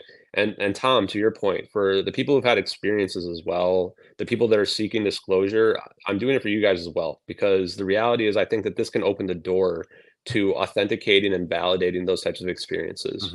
And especially for people who have been lied and gaslit about those experiences, you guys deserve the truth too, more than anyone else, probably just as much as the families of the victims do. Yeah. And, you know, there's a lesson to learn from this is, you know, just because a load of people make a noise and say something's fake doesn't mean that it actually is fake. And this is happening a lot recently. And it's actually something that I spoke to last night when I sat down with Rony Vernet and talked to him about the Mexican UAP hearing and the mummies and everything like that. You know, he's not coming to me with evidence like you are saying, look, these are 100% real. But he's, you know, saying don't just trust something because a load of people say that it's fake, because it's the easiest way to discredit it. You know, just make it look fake, So I think, you know, there's a lesson for everybody in the community to learn right now, and that is, you know, wait before you see evidence, make your mind up, proper evidence, before you start jumping on a bandwagon with everybody else going, oh, it's fake. And I think that's the lesson to learn from this. That we've had you on for an hour, and I think it's the longest time we've ever actually had anybody on live. Thank you so much for your time. Thank you for your hard work, your effort, what you're doing for the community, and you know, if you want to say anything else to anybody that's watching, please go ahead now. Otherwise, we'd love to have you on again in the future when you get some more information. But, you know, anything you want to say, go ahead. I just want to say, if you want to find me, you can find me at JustXAshton on Twitter. That's our main location right now. And, you know, I think that what these videos can bring is unification. We're such a divided country and world at this point, is that there's hope in these videos, is that this can be something where we, you know, bring humanity further, advance further, to bring us common goals, common objectives. So, you know, I think that when you look at these videos, they can be daunting, they can be shocking, but for me, they also bring an element of hope. And that's really all I want to say. And I also want to say thank you guys very much for giving me a platform and allowing me here to speak today. Oh, absolute pleasure. Literally anytime. Brilliant. And if you are just joining in live, as I'm sure some people are, and you've missed this interview, make sure you go back and watch it from the beginning. Ashton comes on about half an hour into the show, so if you want to skip forward, Wait, before we go, you're more than welcome to. I think Ashton needs to hear this. Paul S says, "I'm naming my first 7 kids Ashton, 1 through 7." 1 through 7. Thank you, Paul. Love that. Paul is vastly becoming our number 1 fan, I think, on the show. Thank you He's very here much, every time we go live. Ashton, it's been a pleasure. Thank you for giving us your time, and please don't stop fighting. And we're here to help you with anything that you need, man. Seriously. Thank you very much. I won't. Yeah, keep those lines of communication open. You got me on Twitter, and if we can be any help or you got any new information, just let us know. Will do. Thanks, guys. Cheers, man. Take care. Thank you, man. Oh, wow. Got to recover from that one. So, we're live. Obviously, you guys are watching us, but I'm almost speechless. There's a lot to take in here, right? There's the implications of this being accurate. It breaks down some walls that I don't know if everyone's necessarily thinking about right now, and it's the fact that there may be other pieces of footage floating around on the internet of other inexplicable, hard to understand phenomenon that everybody wrote off as being completely fake, that it may need another look. It may need another look. Luis Elizondo has actually said as much. He said he wouldn't specify which pieces of footage, but he said there are pieces of footage on the internet that he knows are real, very real, that people very, very quickly dismissed. Because think about it. If what I saw as a child came over my house again, and I had my phone with me this time because it's not the late 90s, right? And I had a chance to film it. The first thing everybody would say is, dude, that's the best CGI I've ever seen. And I know it. I know that would happen. So, but this is different because there's data associated with it that can be corroborated. When he started going over all the list of things that would have to have been included in faking it, I mean, that was mind-blowing in itself. But I literally am in shock. And Tom, I spoke to you about Ashton coming on beforehand, and we were both happy for him to come on. Obviously, we were happy for him to come on. But you were definitely coming at it from a very skeptical point of view, going, "Well, I'd like to see him try and make me believe because I'm and he did." Yeah, well, you know what? I had a feeling he was going to, because that I looked at other. I was happy to, because again, I've seen these Reddit posts where he debuted these pieces of information, and I was looking at it very quickly, very briefly, kind of skimming through it. I'm like, wow, that's really interesting. But then somebody brought up the point about the antenna on the back of the plane, and I'm thinking to myself, I'm like, if he can, I want to hear his explanation for that one, and if it sits well with me, then we're opening up the X-Files on this one. And I kind of had a feeling, just based on the impressions and how many people were interacting with him, and just how often this kept coming back up. I'm like, there's something here, but I want to hear it from the man himself. I'm not going to go look at these posts anymore. I want to speak to him, and I want him to tell me what is up. And again, I'm not a skeptical guy, right? Like I try to be unbiased, but I come at different cases from an open-minded perspective. I'm not going in it to debunk it. I'm going in it to find out what is what. And I had a feeling he had something here. And well, he definitely does. Boy, did he. Yeah. That was a good one. Right. Okay. So I mean, this is one of 2 interviews tonight, and I'm glad we're not playing the full length version of the other interview this evening, because otherwise that would make for about a 3.5-hour show. But Ashton was the last minute addition to the show, and the original headliner for tonight's show was Rony Vernet, and I can gladly say that he shares the headline act this evening with Ashton, because Ashton did a fantastic job, and you could see the emotion in that man's eyes towards the end there. I mean, I thought he was going to start crying. which, and if he did, absolutely fine. But you could see how emotional he was.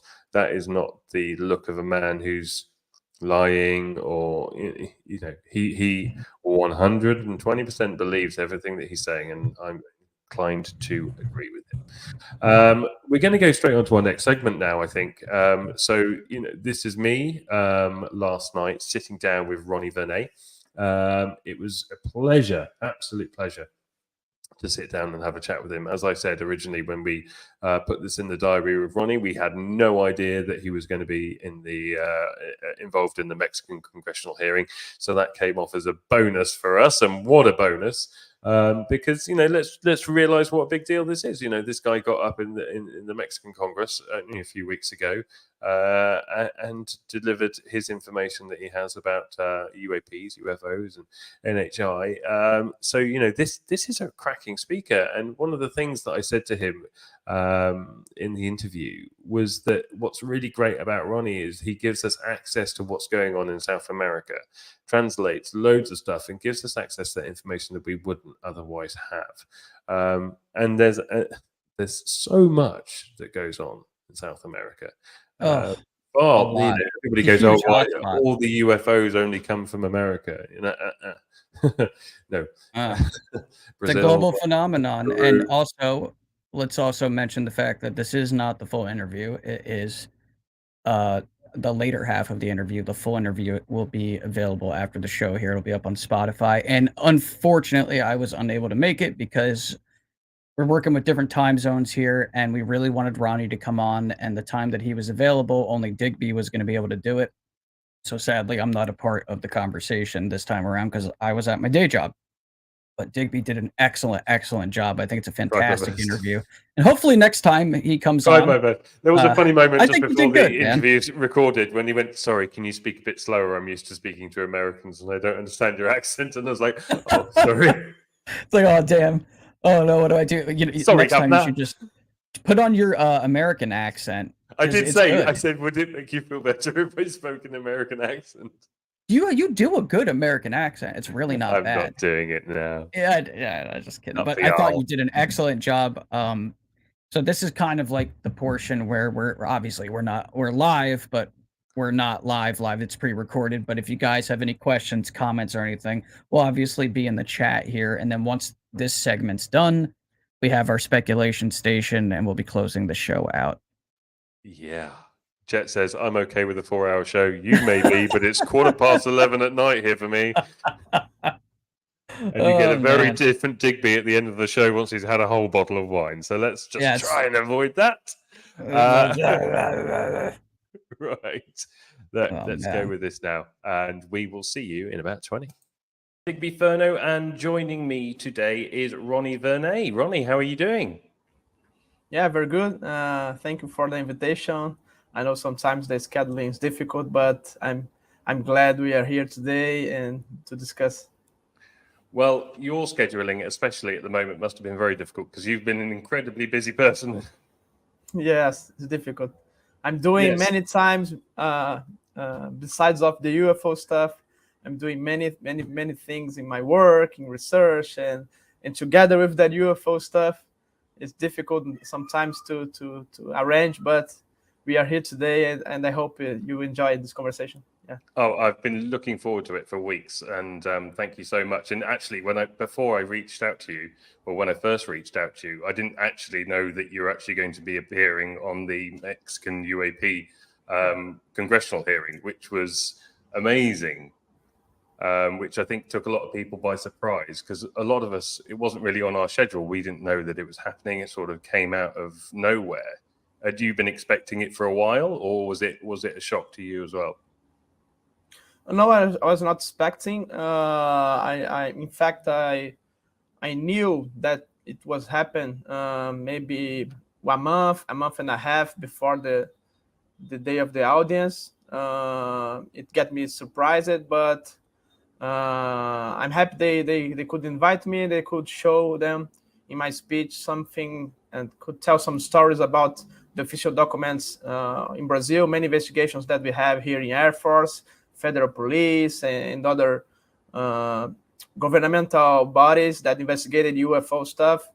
and I was very happy to be invited, and I think I did my best there. No, it wasn't that long ago that it was reaching the news over here and in the States with recent sightings that was going on in Peru, and there was some video footage that came out with a being on a tin roof and a village that was incredibly scared, and the army were apparently sent in, and it seemed to be talked about an awful lot on the news over in Peru. What's your feelings on that? On that situation? Yes, was it something that you heard much of? Since June, you have a big wave of incidents in South America. We have in Peru these floating beings appear in the media, what they call the pela cara or the face pillar in English. We have cases involving military base in Argentina. We have animal mutilations in Brazil, Argentina, and Peru also. We have orbs chasing people in the northeast of Brazil. So have a lot of incidents happening here since June. And in case of Peru, we have this happening in many cities, almost all the Peruvian jungle. These cases were happening. The most cases, we don't have mutilations. The question of the mutilation is like we have a legend in Peru of this pela cara, this face pillar, but it's just a legend. We don't have many incidents about the human mutilations. It's one case in 100 of that happened. So, and most of them could be done by humans and not by anomalous phenomena. What really have in Peru is that luminous beings that are appearing in the words of the leaders of many communities, of many cities in Peruvian jungle. These beings have the capacity to fly. They are not affected by bullets. They are like armored in a silver cloth. They have platforms, technological platforms that permit to fly. It's not like a backpack or jetpack. It's not something in the back of the person. Is on the. We're talking of something in the like boots or something in the feet of these beings. So it's something completely different. We have a lot of misinformation because one of the girls that was affected on the village take a photo on the cell phone. They take photo of her holding her cell phone, and he was holding her cell phone with a Google picture about a French pilot with using jetpack, and people automatically say, "Oh, this was jetpack," and the government in Peru liked that a lot because automatically they said, "Oh, you see, these are just illegal miners using jetpacks. No, nothing to see here." So this case is happening, and it's not now. Happened in Peru and Brazil almost every 10 years. The government just praise and say, because this happens 2-3 months and it's gone. It's always like that. And so when this happens, the government knows that they couldn't do anything to avoid that, anything to bring peace for this population. So they just pray and spread this information to say to people, "Oh, look, it's normal, nothing to see here. It's just human phenomena, just illegal miners with jetpacks." Because that's what we all heard, wasn't it? People pushing, or cartels pushing people out of areas so they can mine for mercury, and as you said, the image of the jetpack. So you're saying that somebody was showing them a photo of that, almost like as a comparison to say, what did it look anything like this? And then they get a photo of it, and then they're just telling everybody, look, that's what she was looking at. So just to completely discredit it. Because they just were searching for something that was most likely what they saw, which is a guy, a humanoid flying. And a humanoid flying, if you go to Google, you'll see automatically the guy with jetpack. So this is what happened. And everybody's actually come up with the exact same photo, haven't they, and compared it. So it's readily available, that exact same image on a Google search. And so it makes sense. That's exactly what they've done, isn't it? And they talk directly with people in the community. There are people that are going there in Peru that I'm talking to investigate more and helping these people. and people that are talking in the community have no doubt that this is something really, really anomalous. But we have a lot of misinformation that brings a lot of noise to the conversation, and that's a big problem. I wonder with sightings like that, and as you're saying, it happens, and it comes for like a couple of months, and then it goes quiet, and then it comes back a few years later. I wonder, could you speculate? What do you think the motivation? What do you think the reason behind it is? If it's NHI, if it's an anomalous phenomena, what do you think their intentions are with something like that? Oh, we have this happening in Amazon at minimum since the 70s. We know a lot about that since the Operation Saucer here in Brazil, where we have a lot of phenomena, beings and aerial vehicles shooting light beams on people. This for me is clearly a research of non-human intelligence here in Amazon. Is a phenomenon that doesn't like to appear to a lot of people, so it always happens in small communities. Maybe they are interested in these communities that has like a pure blood and not lot of miscegenation, a lot of mix with other ethnics, because all these people that were attacked was like indigenous people, like fishermen villages, small communities, people that generation after generation are just reproducing between themselves. So you don't have... That's a really interesting thought. I'd never thought of it like that before. Yeah, it's like a pure race in these communities, and like Aboriginals race, Aboriginals blood, Aboriginals genetics. And maybe it's a hypothesis, but maybe it'd be interesting to see the evolution through the years on these generations. Maybe they're doing some genetic manipulations and coming 10 years, each 10 years to see how they evolved after that manipulation. I don't know. It's not talked a lot, but the Operation Saucer, we have a lot of abductions. Many people don't know that. So maybe in these abductions, people were manipulated by these beings. We don't know. So this is nothing new. This happens since, like I said, 50 years, and it will continue to happen. And this may be a research for these beings. It's all I could infer about it. I think also, we're dealing with a number of different species, and I think some people just think aliens or NHI and they blanket them all together. But I mean, we're, as human beings, we're not the same from one country to the next. We have different ideals and different ways about going about life. So we should look at NHI the same way. And, there's nothing to say that the sightings that we're having down in Peru, which seem quite scary, they could be a completely different race, completely different species. And there are some people, obviously, that say they've been abducted and have really positive experiences. Other people have been absolutely terrified and seen beings come through their wall.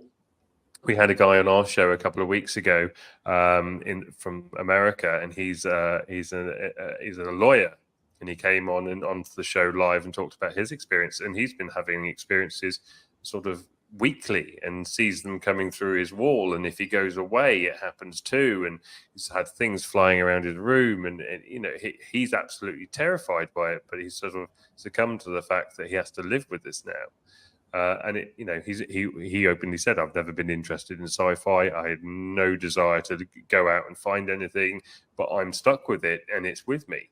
But then there are also some people that have amazingly positive experiences. So I guess it's, there's a talk about a galactic federation and different alliances and allegiances and everything like that. But I think when you look up into the night sky and see how many planets there are out there, you've got to imagine that there's a lot of different beings out there with a lot of different ulterior motives. And the point you just made then about pure blood or one genetic lineage, I think is actually probably a very, very valid point. It's the fact that if you're trying to get genetic samples, maybe to benefit your own race, or I don't know, some people think that they're using samples of our DNA to help them reproduce because they've lost the ability to, or something like that. I suppose looking at a pure lineage, a pure line of blood that hasn't been influenced by other races, I suppose is probably a very good place to go. So I think you've actually got a really good point there.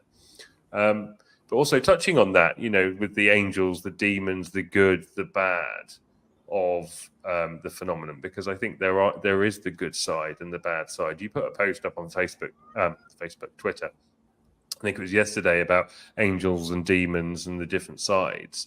Do you think that the phenomena has always been there? Do you think it comes down to that? Do you think religion is based off what we're seeing now, and put into context years and years ago that's the way that people saw it? Because as time moves on, people's point of reference changes, yeah?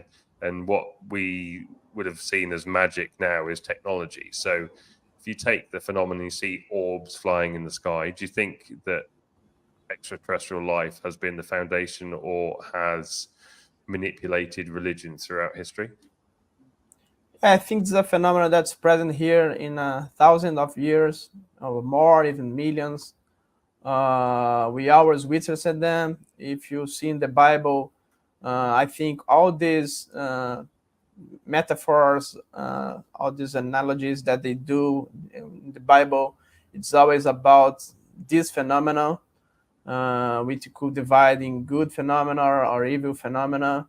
We have cases when orbs cure people. We have cases where this intelligence came to give some messages to these people about prophecies and something like that. We have cases where we have people being threatened by monstrous creatures.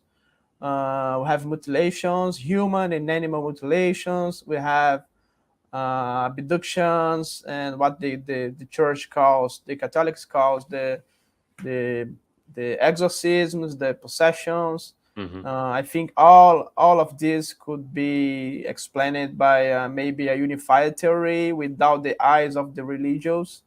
Maybe could build a framework in the future to explain that. But I think it's not this spiritual angels and devils doesn't simply explain everything. I think we have a lot of technological stuff there, maybe US technology, and other parts no human intelligence technology, maybe people that came from the stars for interstellar travel, maybe people that survived here after cataclysm, survived Mars, for example, or surviving in Earth, that are deep in our oceans with high technological civilization. I think we could maybe divide that and divide that in technological ones and the spirituals or extra dimensional ones. And these extra dimensional ones is the ones that most makes me think and do some philosophy about, because it's very complex to think we have something that is able to manipulate our reality, manipulate our thoughts, influence us, manipulate us through religion, through politics. Maybe they are, don't know, manipulating the politics to guide us, guide the humanity to their own interests. So it's very, very sensitive question that we need to discuss. And you're right. And when it comes down to the political side of it, it's, that's a complete minefield, because if what you and I basically believe to be true, that that there are governments out there that have this knowledge, that have this information, that are keeping it from the people, what are the reasons behind that? Is it simply because they don't want technology to come out, or it's because they actually know the truth? They know what these people are, and they're keeping it from us for a reason. It's a complete political minefield. And I think when the truth comes out, and I hope that it does, and I think that we're probably on the path to it now, we can't underestimate what that's going to do to the world, because I think there are people like you and me and people within the community that are probably quite adjusted to the fact that we already believe that this is the case, and we just want the confirmation and we want it to be out there. But there's a lot of people out there and religious people out there as well that will have their world completely turned upside down. Do you think that governments around the world are hiding it because they don't want riots in the streets, and they feel like they're protecting people from it? Or do you think that they have other reasons behind what they're doing? Yeah, we have at the technological side, reverse engineering and things like that. We have a military component that where technology is power, technological supremacy is power. So they just don't want people to get in touch with that, other countries, because they want to maintain this power structure. On the other side, we have this extra dimensional or spiritual or human intelligence that manipulates us. Some people maybe view them as demons. If it was a very, very Catholic person, maybe I would want distance.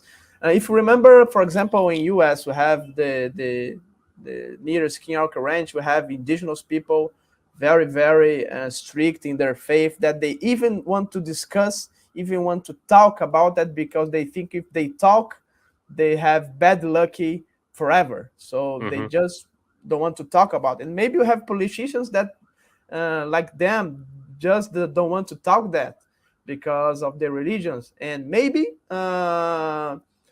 we think humans are in control, but we don't know. They are influencing this politics. They are don't want to this to be discussed. They are hardly hiding themselves, using us as a tool to do that. Or maybe they are we did agreements with them. We don't know. I think it's all possibilities that we need to analyze carefully. Yeah, I think you're right. Look, Ronnie, it's been amazing having a chat with you, and thank you so much for speaking so openly, and thank you for talking about everything that you've spoken about this evening. I've really, really enjoyed it. I won't take up much more of your time. Thank you so much. Hopefully, when you hear more information or anything comes to you, we can jump on again and have you on the show again. It's been a pleasure to talk to you. So I'm going to sign off now, and hopefully we'll get to speak to you soon. Okay, thank you very much for the invitation, and thank you very much for everyone of the audience that will watch this conversation. And if you want to reach me, go to my Twitter. It's x.com/Rony Vernet. And hope to talk with you again. Thank you very much. You're welcome, and I'll put all your links and everything in the description for the video, and it goes up as well. So everybody, if you didn't get any of that, just look in the description below, and all the links to Ronnie's Twitter page and everything will be there for you. So anyway, from me and from everybody watching, thank you so much for your time, and hopefully we'll speak to you again soon.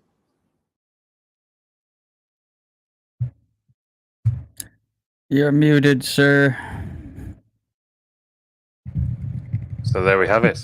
Gotta love those real time. It's always the mute button. I swear to God, it's always the mute button. Great job, man. Yeah, great job with that interview. Ronnie's really a very pleasant, warm, friendly guy. But God, he's so knowledgeable on the subject. I'm very impressed with him.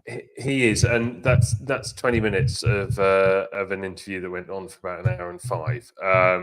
And there's really, really great key stuff that we haven't shown this evening. And we don't actually do this on purpose, right? We don't go, oh, and now you can go listen to the whole episode on Spotify.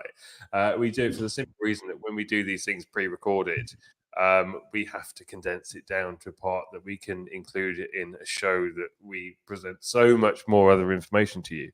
You know, one of the reasons why Tom and I do this show in this format is so that we don't just bring you just another podcast where you get an hour long or 2 hour long format interview with somebody.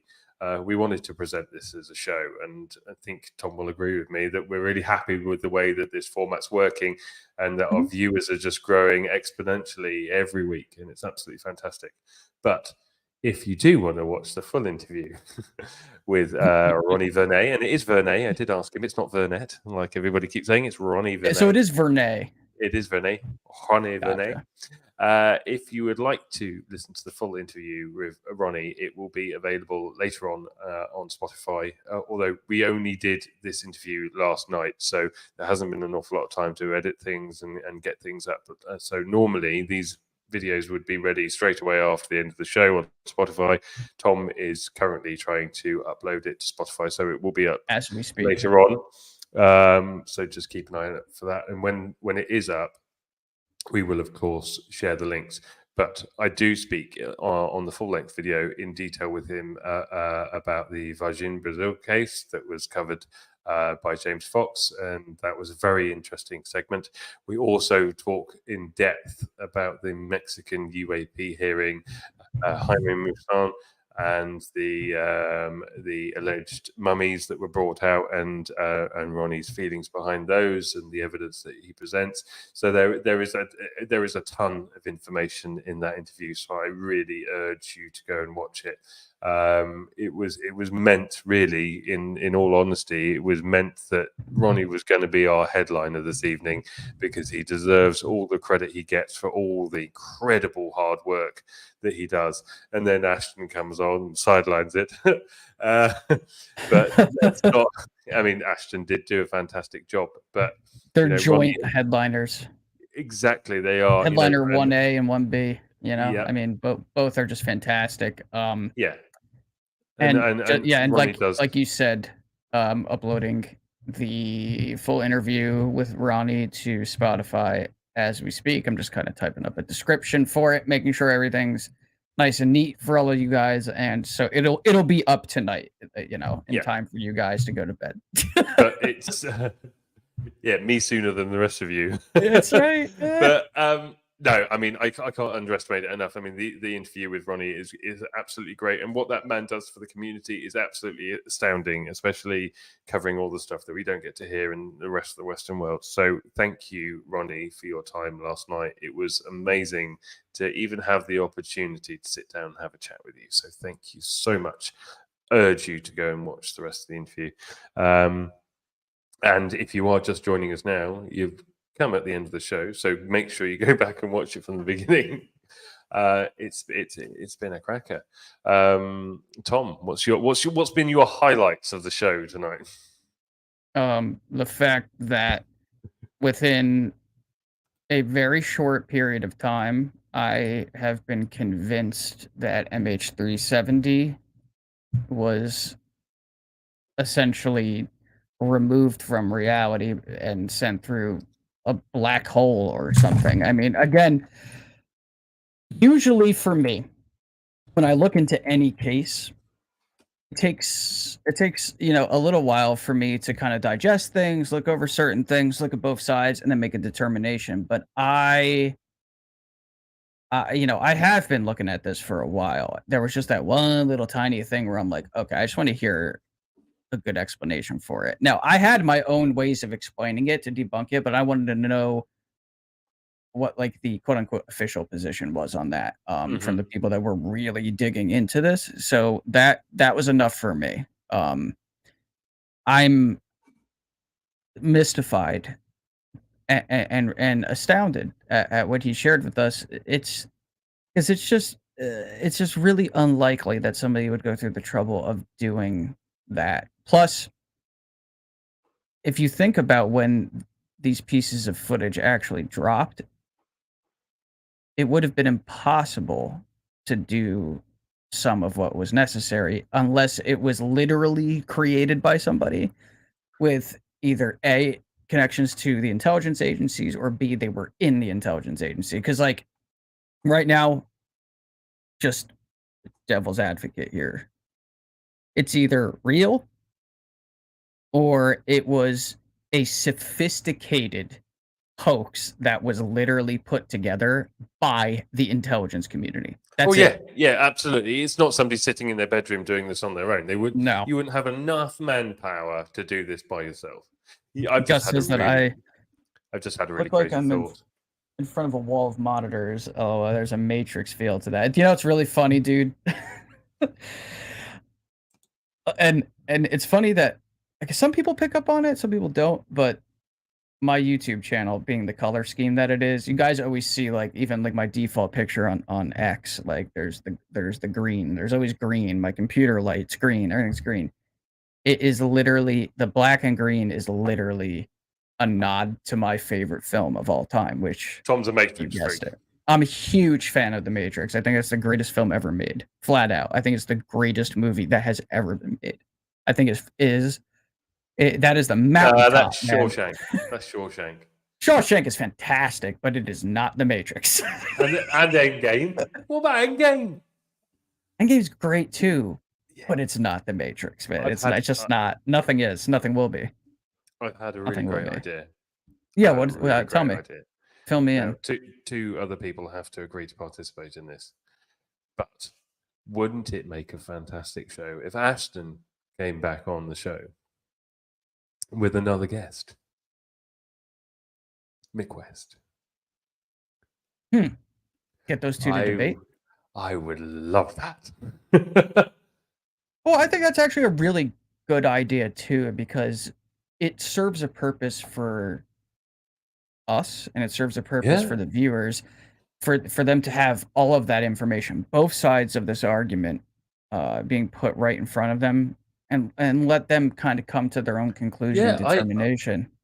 I think it would be, you know, and it doesn't have to be a shit flinging match. It doesn't have to Not be that at at all. all. No, Mick is a gentleman. He usually carries himself really well. No, he wouldn't be like that. But I think that would be really interesting. And truth comes out, and people's minds are swayed by open debate. And it's very easy for one person to come over and give all their information. And I have to say, I'm inclined to understand and believe what Ashton has said this evening. I am, absolutely. But it's another thing for both parties to be able to argue the other one in a live forum with the information that each have, which we don't have. You know, Mick thinks he's got some answers. Ashton's got some answers. You know, it would be an incredibly interesting forum to put them in the same space together and debate it, because, you know, I think Ashton has got a lot of very, very valid points in his corner, and Mick seems to think that he does as well. You know, he's probably one of the most famous debunkers out there. Oh yeah, no question. I'd like to see that. I'd like to see that debate. Let's do it. Let's try to do it. Let's try to arrange it. I think Ashton will be on board immediately, and I think we may have some convincing to do for Mick. But I think There's a connection there with you and Mick, though, isn't there? I mean, I think we kinda. I mean, I didn't interview him technically. When I was on my previous podcast, I wasn't there for that interview technically, but there was another night where we were gonna have him on, but I think he had some prior engagement. Something was going on that was the high priority that he had to take care of. But so Mick knows who I am, at least. There we go. And he knows that I have nothing bad to say about him other than I just disagree with his points. Also, exactly. Look, I'm not going to sit here and slack off Mick West. I've got no interest of sitting here and slacking off anybody, but I will defend the point of view that I disagree with, and I will defend my own point of view. But look, let's make the call. Let's reach out to him. He knows who you are, so let's reach out and let's provide him with a respectable forum to say his piece. I think you know he's got the guts to stand by his word and, you know, his conviction. And I think that this is probably something that we could actually make happen, even if it's not part of our regular show and we do it as a little extra one evening or something like that. I think it would be quite interesting. And I'm sure there's a lot of people watching right now that would probably love to watch that. I would. I'm one of them. I'll be honest. Like, exactly. We can mediate and let them, you know, kind of have their back and forth, or we could at least, you know, prepare some points and let both of them kind of say their piece on it. Oh yeah, no, we should run it like a presidential debate. Yeah, I that's kind of how I picture it too. Yeah. But with the opportunity for some free form in there too. Like, hey, this is your opportunity to now say whatever the heck you want about this particular subject. Go for it. Yeah, 5 minutes. You know, like you could also do that at the end of it. There's ways that we could arrange it, but I think it would be good because there's something to this now. I'm very convinced of that, and I'm actually surprised that Mick has his particular stance on this one. After what I just saw, I don't know how you arrive at anything other than what I'm arriving at based on the information I've been presented with. You can't get hung up on graphics from an old video game that don't even match. I mean, it's like it's really not good enough. It isn't. Yeah, I saw that as well, and I thought, oh, they're very, very close, though, aren't they? But they're only very, very close once somebody has actually spent hours trying to take the original graphic and edit it to get it to look as close as they possibly That's a could problem. to the That's other a problem. one. And that's a problem. And that's I find that misleading. It's not like this graphic naturally looks exactly like that or very close to it. No, they've taken something and tried to manipulate it to look like that, and they still can't. Anyway, look, there's no point of sitting here and rehashing exactly what's already been said, but it does highlight to me that you can't just look at Twitter or X and go, oh, somebody's already debunked that. It's fake, it's fake, it's fake. It's happened with MH370. It's happened with the Peruvian mummies. And I don't think that we can just do that anymore. I think that there is a massive disinformation campaign going on out there. And I think that we need to put our thinking caps on and really actually make decisions for ourselves based on relevant information that we have at the time. Listening to people who have done the work, have put the legwork in, and then make your decision. Don't allow the first 3 comments of an X post or a Reddit thread stop you from digging a little deeper, because I get it. Everybody's attention span is a lot lower these days. We're all guilty of it. Doesn't mean anybody's unintelligent or anything like that. It just, it's an on-demand visual stimulus lifestyle that we're living in the electronic age. We're all a victim of that right now. But what you got to do is you got to open up your brain and be prepared to spend some time on something. Otherwise, you're not going to get the actual answers that you're looking for. So if it means that much to you, take the time to do it. And I promise you, you will find way more than you ever expected to find when looking into just about anything. Like, there are cases that I didn't really have enough information for, so I wasn't convinced. And then I went digging and I'm like, oh, I was way off. Even me, the experiencer, when I first learned about Virginia when I was a kid, thought it was BS because so did James Fox. Yeah, the tabloids that were pushing that story were like Weekly World News, where it's like front and center at the line in the grocery store, and it's like the same tabloid that told you Hillary Clinton gave birth to an octopus, right? So it's just like I immediately wrote it off. She didn't, and then did she not? Well, yeah, I thought she did. No, I'm just kidding. So she, you look at that, and because it came from that particular source, and you're a child, you're only going to go so far, and then years later, it's like, oh, James Fox is looking into this. That's interesting. Let me reopen that one and see what I can find. And the next thing you know, Moment of Contact comes out, and I'm like, oh wow. All these years, I believed that this was, just some weird story that was being peddled in tabloids just to, get a couple buys at the grocery store. This is legit. So, there's a lot of weird cases that don't seem to make sense at face value, but we're gonna have to go back and reopen a lot here, man. We really do. There's so many. There's so many cases. So many. God, there's hundreds and hundreds and hundreds of thousands of cases that they're all true throughout time. Yeah, you know what? Sometimes it's like, I wonder, man. Like maybe a higher percentage of them are true than we ever realized. But Digby, it's time for Speculation Station, which I'm actually really excited about because I've got my finger hovering over the button right now. I demand you press that button right now. Speculation Station. Nice timing. You did it. I was ready for it. I was. So next week, I feel like I usually am the one that does this. Obviously, we let Kimball do the last one Mhm. next week. You should pick it. I feel bad. Okay. Because I'm always Well, bad. this is true. But I'm also moving to Portugal next week. So just go easy. Yeah, fair enough. I'll do it if I need, but I don't want to leave you out. That's the thing. It's like, Okay, if you that's think fine. of something, please, by all means. All right. So I was actually outside earlier, and this one came to me, and I don't really know why. It was pretty random. Today's speculation station question is: Does the government and some of the organizations that are in charge of overseeing security at national parks, are they aware and actively hiding and covering up knowledge pertaining to mysterious disappearances in these parks? Are they aware of what's going on, and are they actively working to suppress that information? Okay, so what's brought you to this question? Well, I have all the missing 411 books that David Paulides wrote, and I was in my notes in Discord earlier today, and there's this one case that I just can't get over, and there's many that are like this, but this one really, really bothers me because it's just so inexplicable, and it's just there's no good explanation for it whatsoever. This child goes missing, right?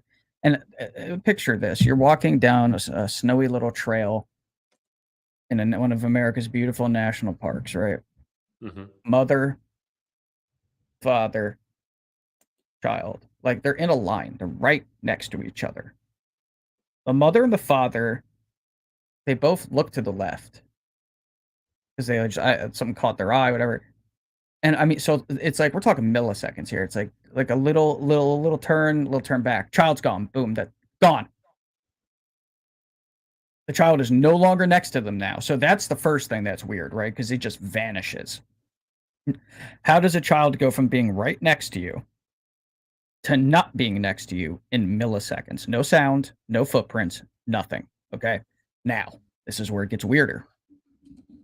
They search for 4 days. And just like in many of these other cases, out of nowhere, really bad weather hits. This is another one of those strange characteristics that you'll find in these cases where they go to search for the missing person or persons, and really, really, really bad weather just happens. Like, it's like clockwork. It's really weird.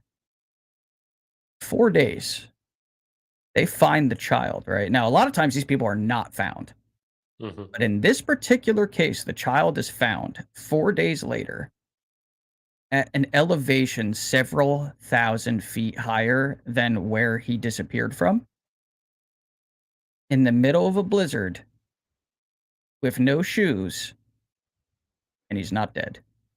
He's not dehydrated, and he's not starving. How is that possible? Well, it's not. Do you know how old the child was? 3. I mean, she's not 3 anymore. She's 4, but think about I've recently had a 3-year-old. Right. So you have a good 15 minutes. Right. Like, didn't survive 15 minutes without, Paw Patrol, let alone being out in the wilderness. Like, yeah, damn it, this is in the middle. Pig, but yeah. Oh yeah, Peppa Pig. Yeah, of course. That pig's a bitch. Sorry, change the subject, but that pig is a bitch. Anyway, let's carry on. Extreme weather. No, that's impossible. That's impossible. Not without an outside influence. Listen, let me tell you something. Like, I don't know if I would survive that. And I'm a grown man, right? No, you like, wouldn't. I might catch a couple fish or something, but it's like, in a blizzard with no shoes, you'd die. Right, they find him with no shoes in a blizzard, but he's found at an elevation that is thousands of feet higher than where he disappeared, which means he had to climb to that elevation. He was found, like, where they found him, the only way up, like, you would have to be an experienced rock climber to get up to where this kid was at. I mean, come on, it's really obvious that, like, he was put there by something. And it's funny, too, they searched that particular location 3 other times over the course of those 4 days, and yet he's found. So you tell me. That won't work. But they know something. That's a head fuck. David Paulides has made it like he has spoken about this. Like he goes and he'll try to get specific pieces of information on these missing person cases from these parks, and they're like, "Yeah, we'll give it to you." And he files a FOIA, and it's like, "Yeah, we'll give it to you. Give us $1 million." Like they play games with him. It's like really weird. So, and again, this goes into some territory that people don't really like to talk about, which is like Bigfoot, Sasquatch, interdimensional Sasquatch, which is another one. People are like, "What the hell? What do you mean interdimensional Sasquatch?" Trust me, interdimensional Sasquatch. And I know it sounds funny at face value. Then you go into that rabbit hole and you'll come out and you'll be like, "Oh, okay, I see what you're talking about now. Now I know what you mean." Those books are weird, man. So like, so the question is there something going on in these national parks that someone in the intelligence community knows about and they're keeping a lid on it? Wow. I'm never going to look at the national park the same way ever again. I would never. Never alone. That's it. Never. I don't fuck it. I'm never trusting Yogi Bear. Only you can prevent forest. Only you can prevent interdimensional abduction. Like, oh my god, what? Smarter than your average bear. Smarter than your average crypto terrestrial. Absolutely. It's terrifying, though. These people disappear even when they're not alone. The is in on it, and you heard it on UAPOD first. Well, not first, but okay, second. Repetitively. 11. They know something. 24th. You heard. I gotta send you the book. I'll send you the book. I'll send you the first book. Yes, as long as it's a digital version that I can plug in and listen to. Most of mine, most of what I have that I would send you is digital. And also, I am now the proud owner of all 7 volumes of Leonard Stringfield's crash retrieval books. I have them all, and they're all digital. I have them all. Finally, I finally have them. Sorry, that's not me yawning because I'm bored of what you're saying. No, I know it's because you're tired because it's midnight.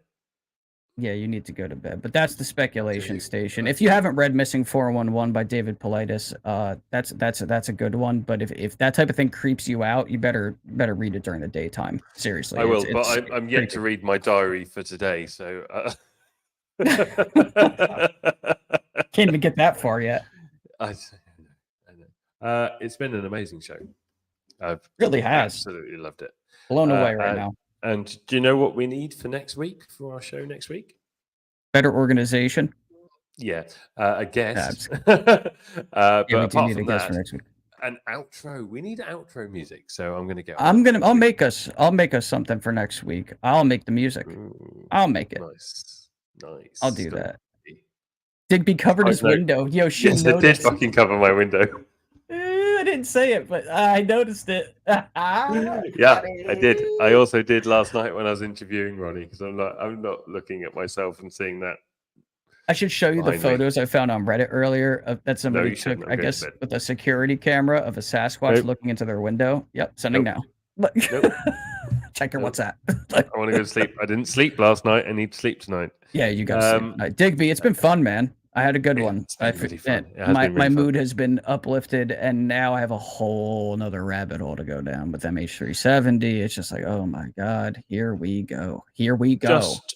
Just a quick note, like Sandy did last week, we had Ashton on the show this week because Sandy tagged us in one of his posts, and that got us onto him. So, it really does make a difference. So any of you guys out there watching us right now, if you've got any suggestions of people that you would love to see on the show, they don't need to be your David Rushes, they don't need to be big names, but they need to be somebody with a story. And Ashton proved that tonight. Just needs to be somebody that's interesting, that's got something to say.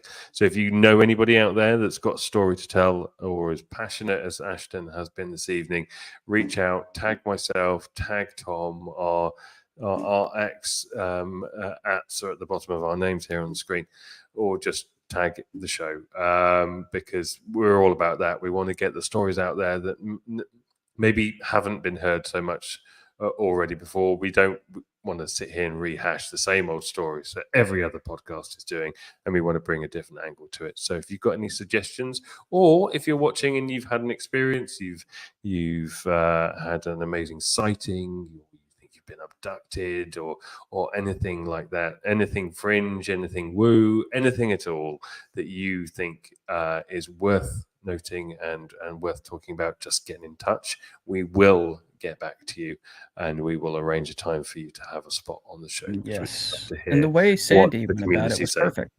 Yeah, it was. There you go. Tagging Sandy, is you really heard good. it from Tom. Sandy, apparently from Tom, you're perfect. That's right. The method that she used was a good way. If there's somebody that you have a lot of interest in, Okay, and you brought her to tears. Sandy, you're very sweet. You're very sweet. We're happy to have you and everybody else here in the chat. Obviously, it's always a pleasure to be able to do this for an audience. But before we go, one last little thing that I almost forgot to share. For those of you that are on Twitter/X, it's like every time I say it now, I have to do the hand thing because it's funny. I created a new community on there the other day. Oh, yes. I feel like that is a good way to kind of bring people together. It was just something that popped into my head, and I'm like, you know what? Why not? So let me share. I'll share the image real quick. So the name came to me pretty randomly one night. I was just kind of doing my thing, and I'm like, Phenomenauts. I'm like, that's got a ring to it. I kind of like that. So I created a new community on Twitter called the Phenomenauts, and obviously you know what this community is about. But I made rules for it. But I wanted to also be a place where people will take the subject matter seriously, but at the same time build some camaraderie. Try to make connections with others, spread some positivity. I just want it to be a good thing for everybody, especially this area of study. So I want to show you guys the little image that I made. Why is it not picking up the window for that? I'm so glad you prepared this part. Oh, I got it. Hold on, there we go. You know what it was? I had up the WhatsApp window, but it's the artwork I made for it. Look at that. Thought it came out pretty cool. That. And then I made another little promo image as the other one. Love it. Is it showing both of them? Ooh, I just figured out a new trick that I'm gonna have to show you, because I can do more than one at once. That's really cool. But yeah, if you feel like joining, if you go no pun intended. Profile. Yeah, no pun intended. Of course, it's always intended, is it not? So, if you go to my page on Twitter/X, at Cortex_0. At Cortex_0. It's right front and center. You'll see, right under my bio, it says communities, and it's right Paul there. says, Digby, what's your email? For some reason, just send it to digbyferno@gmail.com. Funnily enough, when I went to Gmail, there wasn't another Digby Ferno. Oh, that's fantastic. You're a lucky guy. I know, right? Sam Smith didn't have the same problem.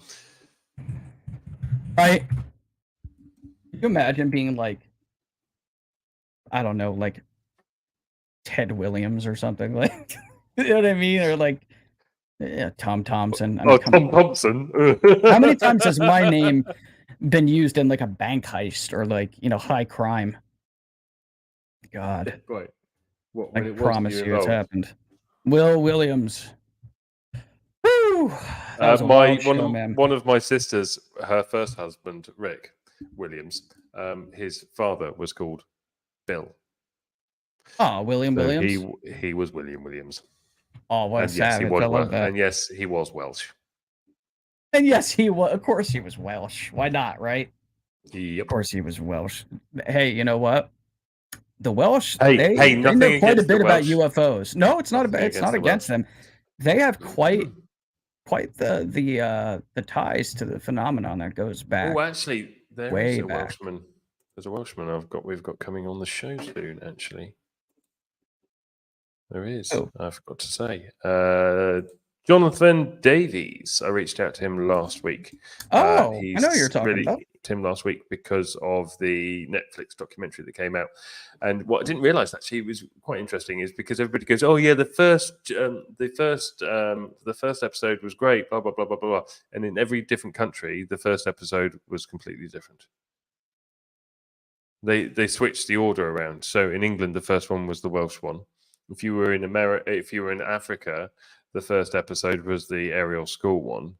That's kind of cool that they did that. Yeah, they made the priority. I kind of like that. But then if made that's it very the difficult case, when you're talking about it, and everybody in their respective countries said the first episode was great, then that means every episode is great, does it not?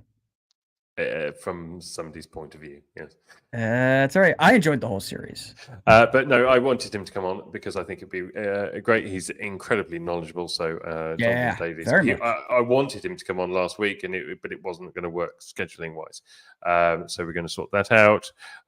Who else have we got coming up on the show soon? Always the hardest part. Christopher Sharps agreed to come on in November. Love Chris. As well as Michael P. Masters. Also November. James forward Fox, to that one. I emailed his wife this evening just to chase what date we're getting, but last time I spoke to James, it was this month.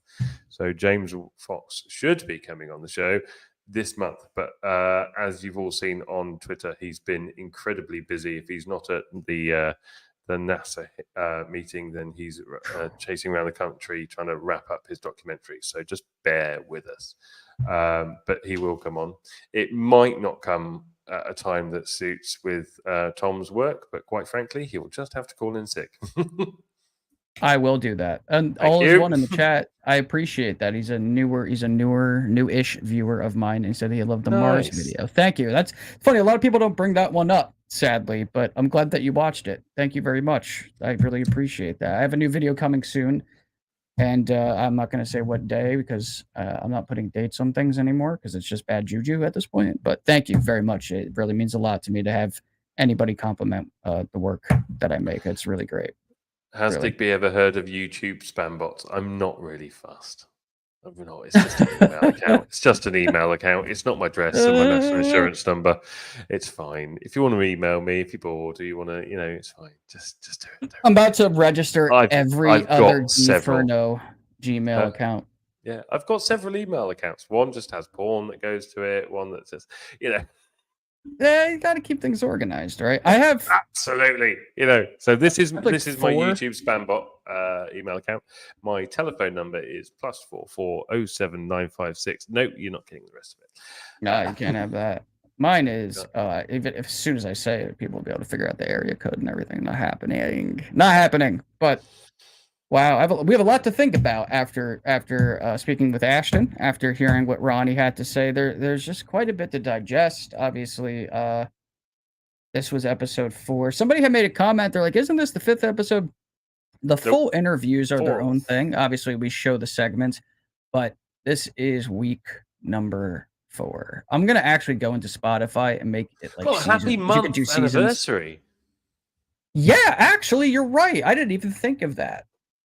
Happy 1 month anniversary to our podcast. That is crazy how fast the time goes, right? And it's October. Summer just went like shoo.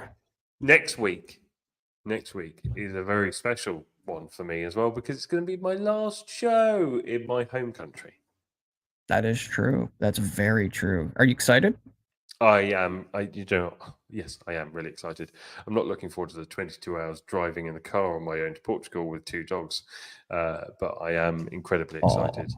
So actually, so when we do the show next week, my wife and kids would have already left the day before. They fly on Tuesday, and I drive on Saturday. Yeah. And I'm going to do loads of really stupid videos to share on the show for the week after. So. I love that. Somebody remind me for next week. I'll grab Jet and I'll sit him on my lap for a couple of minutes so that everybody can meet Jet and figure out what is making that horrendous sound at the beginning of the show. Gus, imagine what we'll get once he's on Portuguese wine.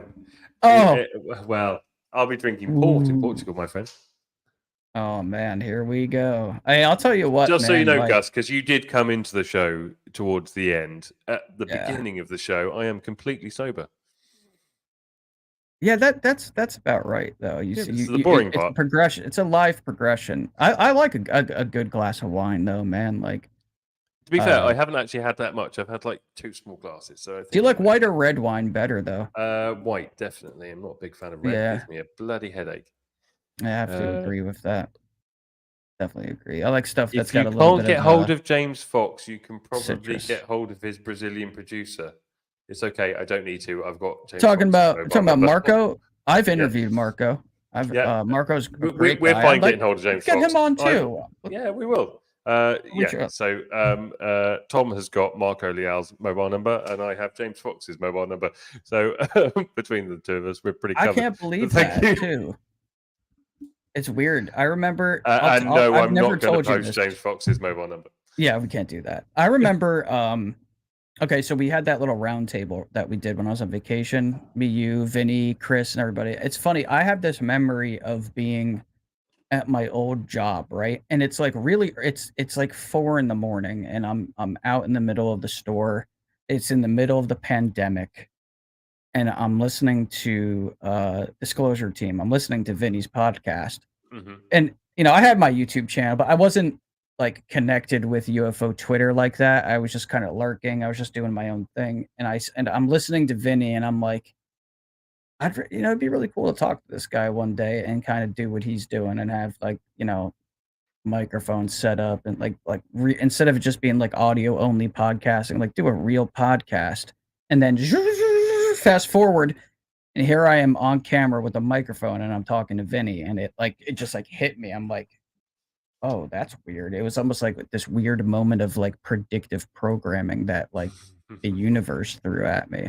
I feel very fortunate, man. I do. I feel very fortunate to be able to talk to the people that we have on, to be partnered up with you, to have all these great people that watch us. And it's fantastic. It's a really, really cool position to be in. And I really, really believe that we're on the right side of history with this subject. And I believe that every one of us has the chance to kind of change the world in their own little way when it comes to the phenomenon and understanding our place in the universe. This is huge.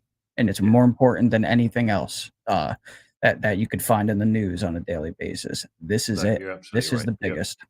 You are absolutely right. I mean, I'm just completely amazed at how far we've managed to come with this show in such a small space of time. And we've been incredibly lucky with the guests that we have on. We're incredibly lucky with the guests that are yet to come on, that are booked on in the next couple of months. And just seeing the numbers of the show every week. I think the first week, I think we got 150, 200 people watching live, and those numbers went up to about 300 a week 2, and then looking at the numbers on X this evening with the people that are viewing live, which actually is ironically where we actually get the most of our views is on X, but they don't have the ability to comment, which is a bit sad. So if you are watching this on X tonight, please head over to YouTube and look at UA-pod at UA-pod. Follow us there. We are live streaming on Twitter at the moment, but that will end. Well, it will end on Tom's Twitter anyway. We'll move over to the channel's Twitter soon. Again, if you're watching on Tom's channel, please look up at UA-pod and follow the channel, because we will be moving it all over there. Tom's got his own podcast that he's resetting up, and his own videos, and his own channel needs to be dedicated to that. So if you are watching this on Tom's or YouTube or on Tom's X, move over to the channel, please, because it will really, really help us, and it helps keep Tom's content his own rather than our own. It just gets more eyes on it, right? Like that's why we're doing it this way at first, because I have as many subscribers and followers in different places, and I just we wanted to get as many eyes on it from the beginning. Oh my God, did you just catch a fly live on air?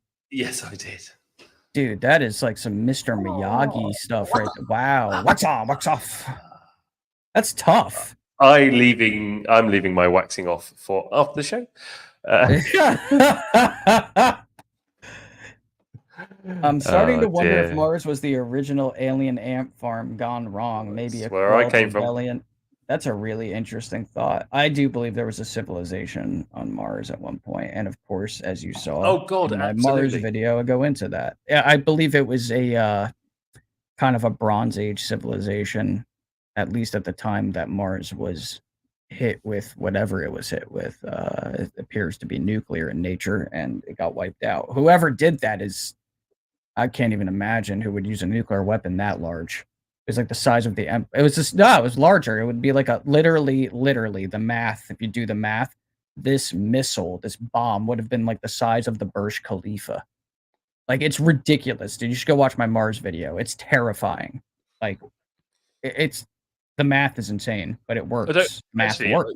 I haven't seen that one of yours, so I will look it up. Yeah, it's a good one. It's all mostly based on the work of Dr. John Brandenburg, but I pull in some stuff from like the Mahabharata and the Maharata. Some of the ancient Sanskrit works, the Vimanas and whatnot. But there's connections there, and basic premise: Mars is the way it is because somebody nuked it, and it's like, whoa, wait a second, what the hell are you talking about?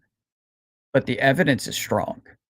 Evidence is strong that there was at least like some sort of nuclear catastrophe on Mars. Like, it's chemically there. There's a footprint that this thing left, and they measured it. It opens up some dark doors, though. It's like, well, who would ever build a bomb that big, and why? And why would you wipe out an entire I could planet? name a few people. Yeah, I can think of a couple people. Sol 688 from the Mars rover, some funky. Yeah, I'll tell you what, I know of a few really weird pictures that have been taken from Mars, and I've seen UFOs. On Mars in frames, like going across the sky. Like, there should be nothing flying around in the sky on Mars. Do I think the Mars civilization? I mean, it's possible that it did it to itself, sure, but I have a tough time with that one. Only because the evidence that I've looked at seems to point more in the direction of somebody else doing it to a lesser civilization. Like, again, that would be more close to and comparable to Bronze Age. But it's possible. It is possible that that is the case. But, I guess that could be like speculation station 2.0. Did Mars become the way it is? No, save it for next week. Of a nuclear catastrophe. Yeah, no, that's your turn next week. You got to think of something. My turn next week. You have a whole week. I'm going to come up with a banger. I believe that. I totally believe that. Because GPT. usually I think of it in like the day of, or like there's been a couple times where I thought of it like as the screen was running for speculation station. I was just You've never told me that before. Yeah, that's true. Yeah, that is true. Like the 1 week where I think it was like the second and third week, I pulled that out of like thin air, pretty much. I have a lot in my head, man. Like, I could give you another 20 if you wanted. We know. Yeah. Right. I got that weird hurricane brain. It's that time of the night. I'm going to bed. Thank you for another week. Yes, sir. Thank you. Next week. Me too. I'm looking forward to next week very, very much. And to all of you wonderful, beautiful souls out there that are watching us right now, thank you so much too. Thank you very much, everybody. We will see you next week. Take care. Stay safe. And eyes to the skies. Indeed. Take care.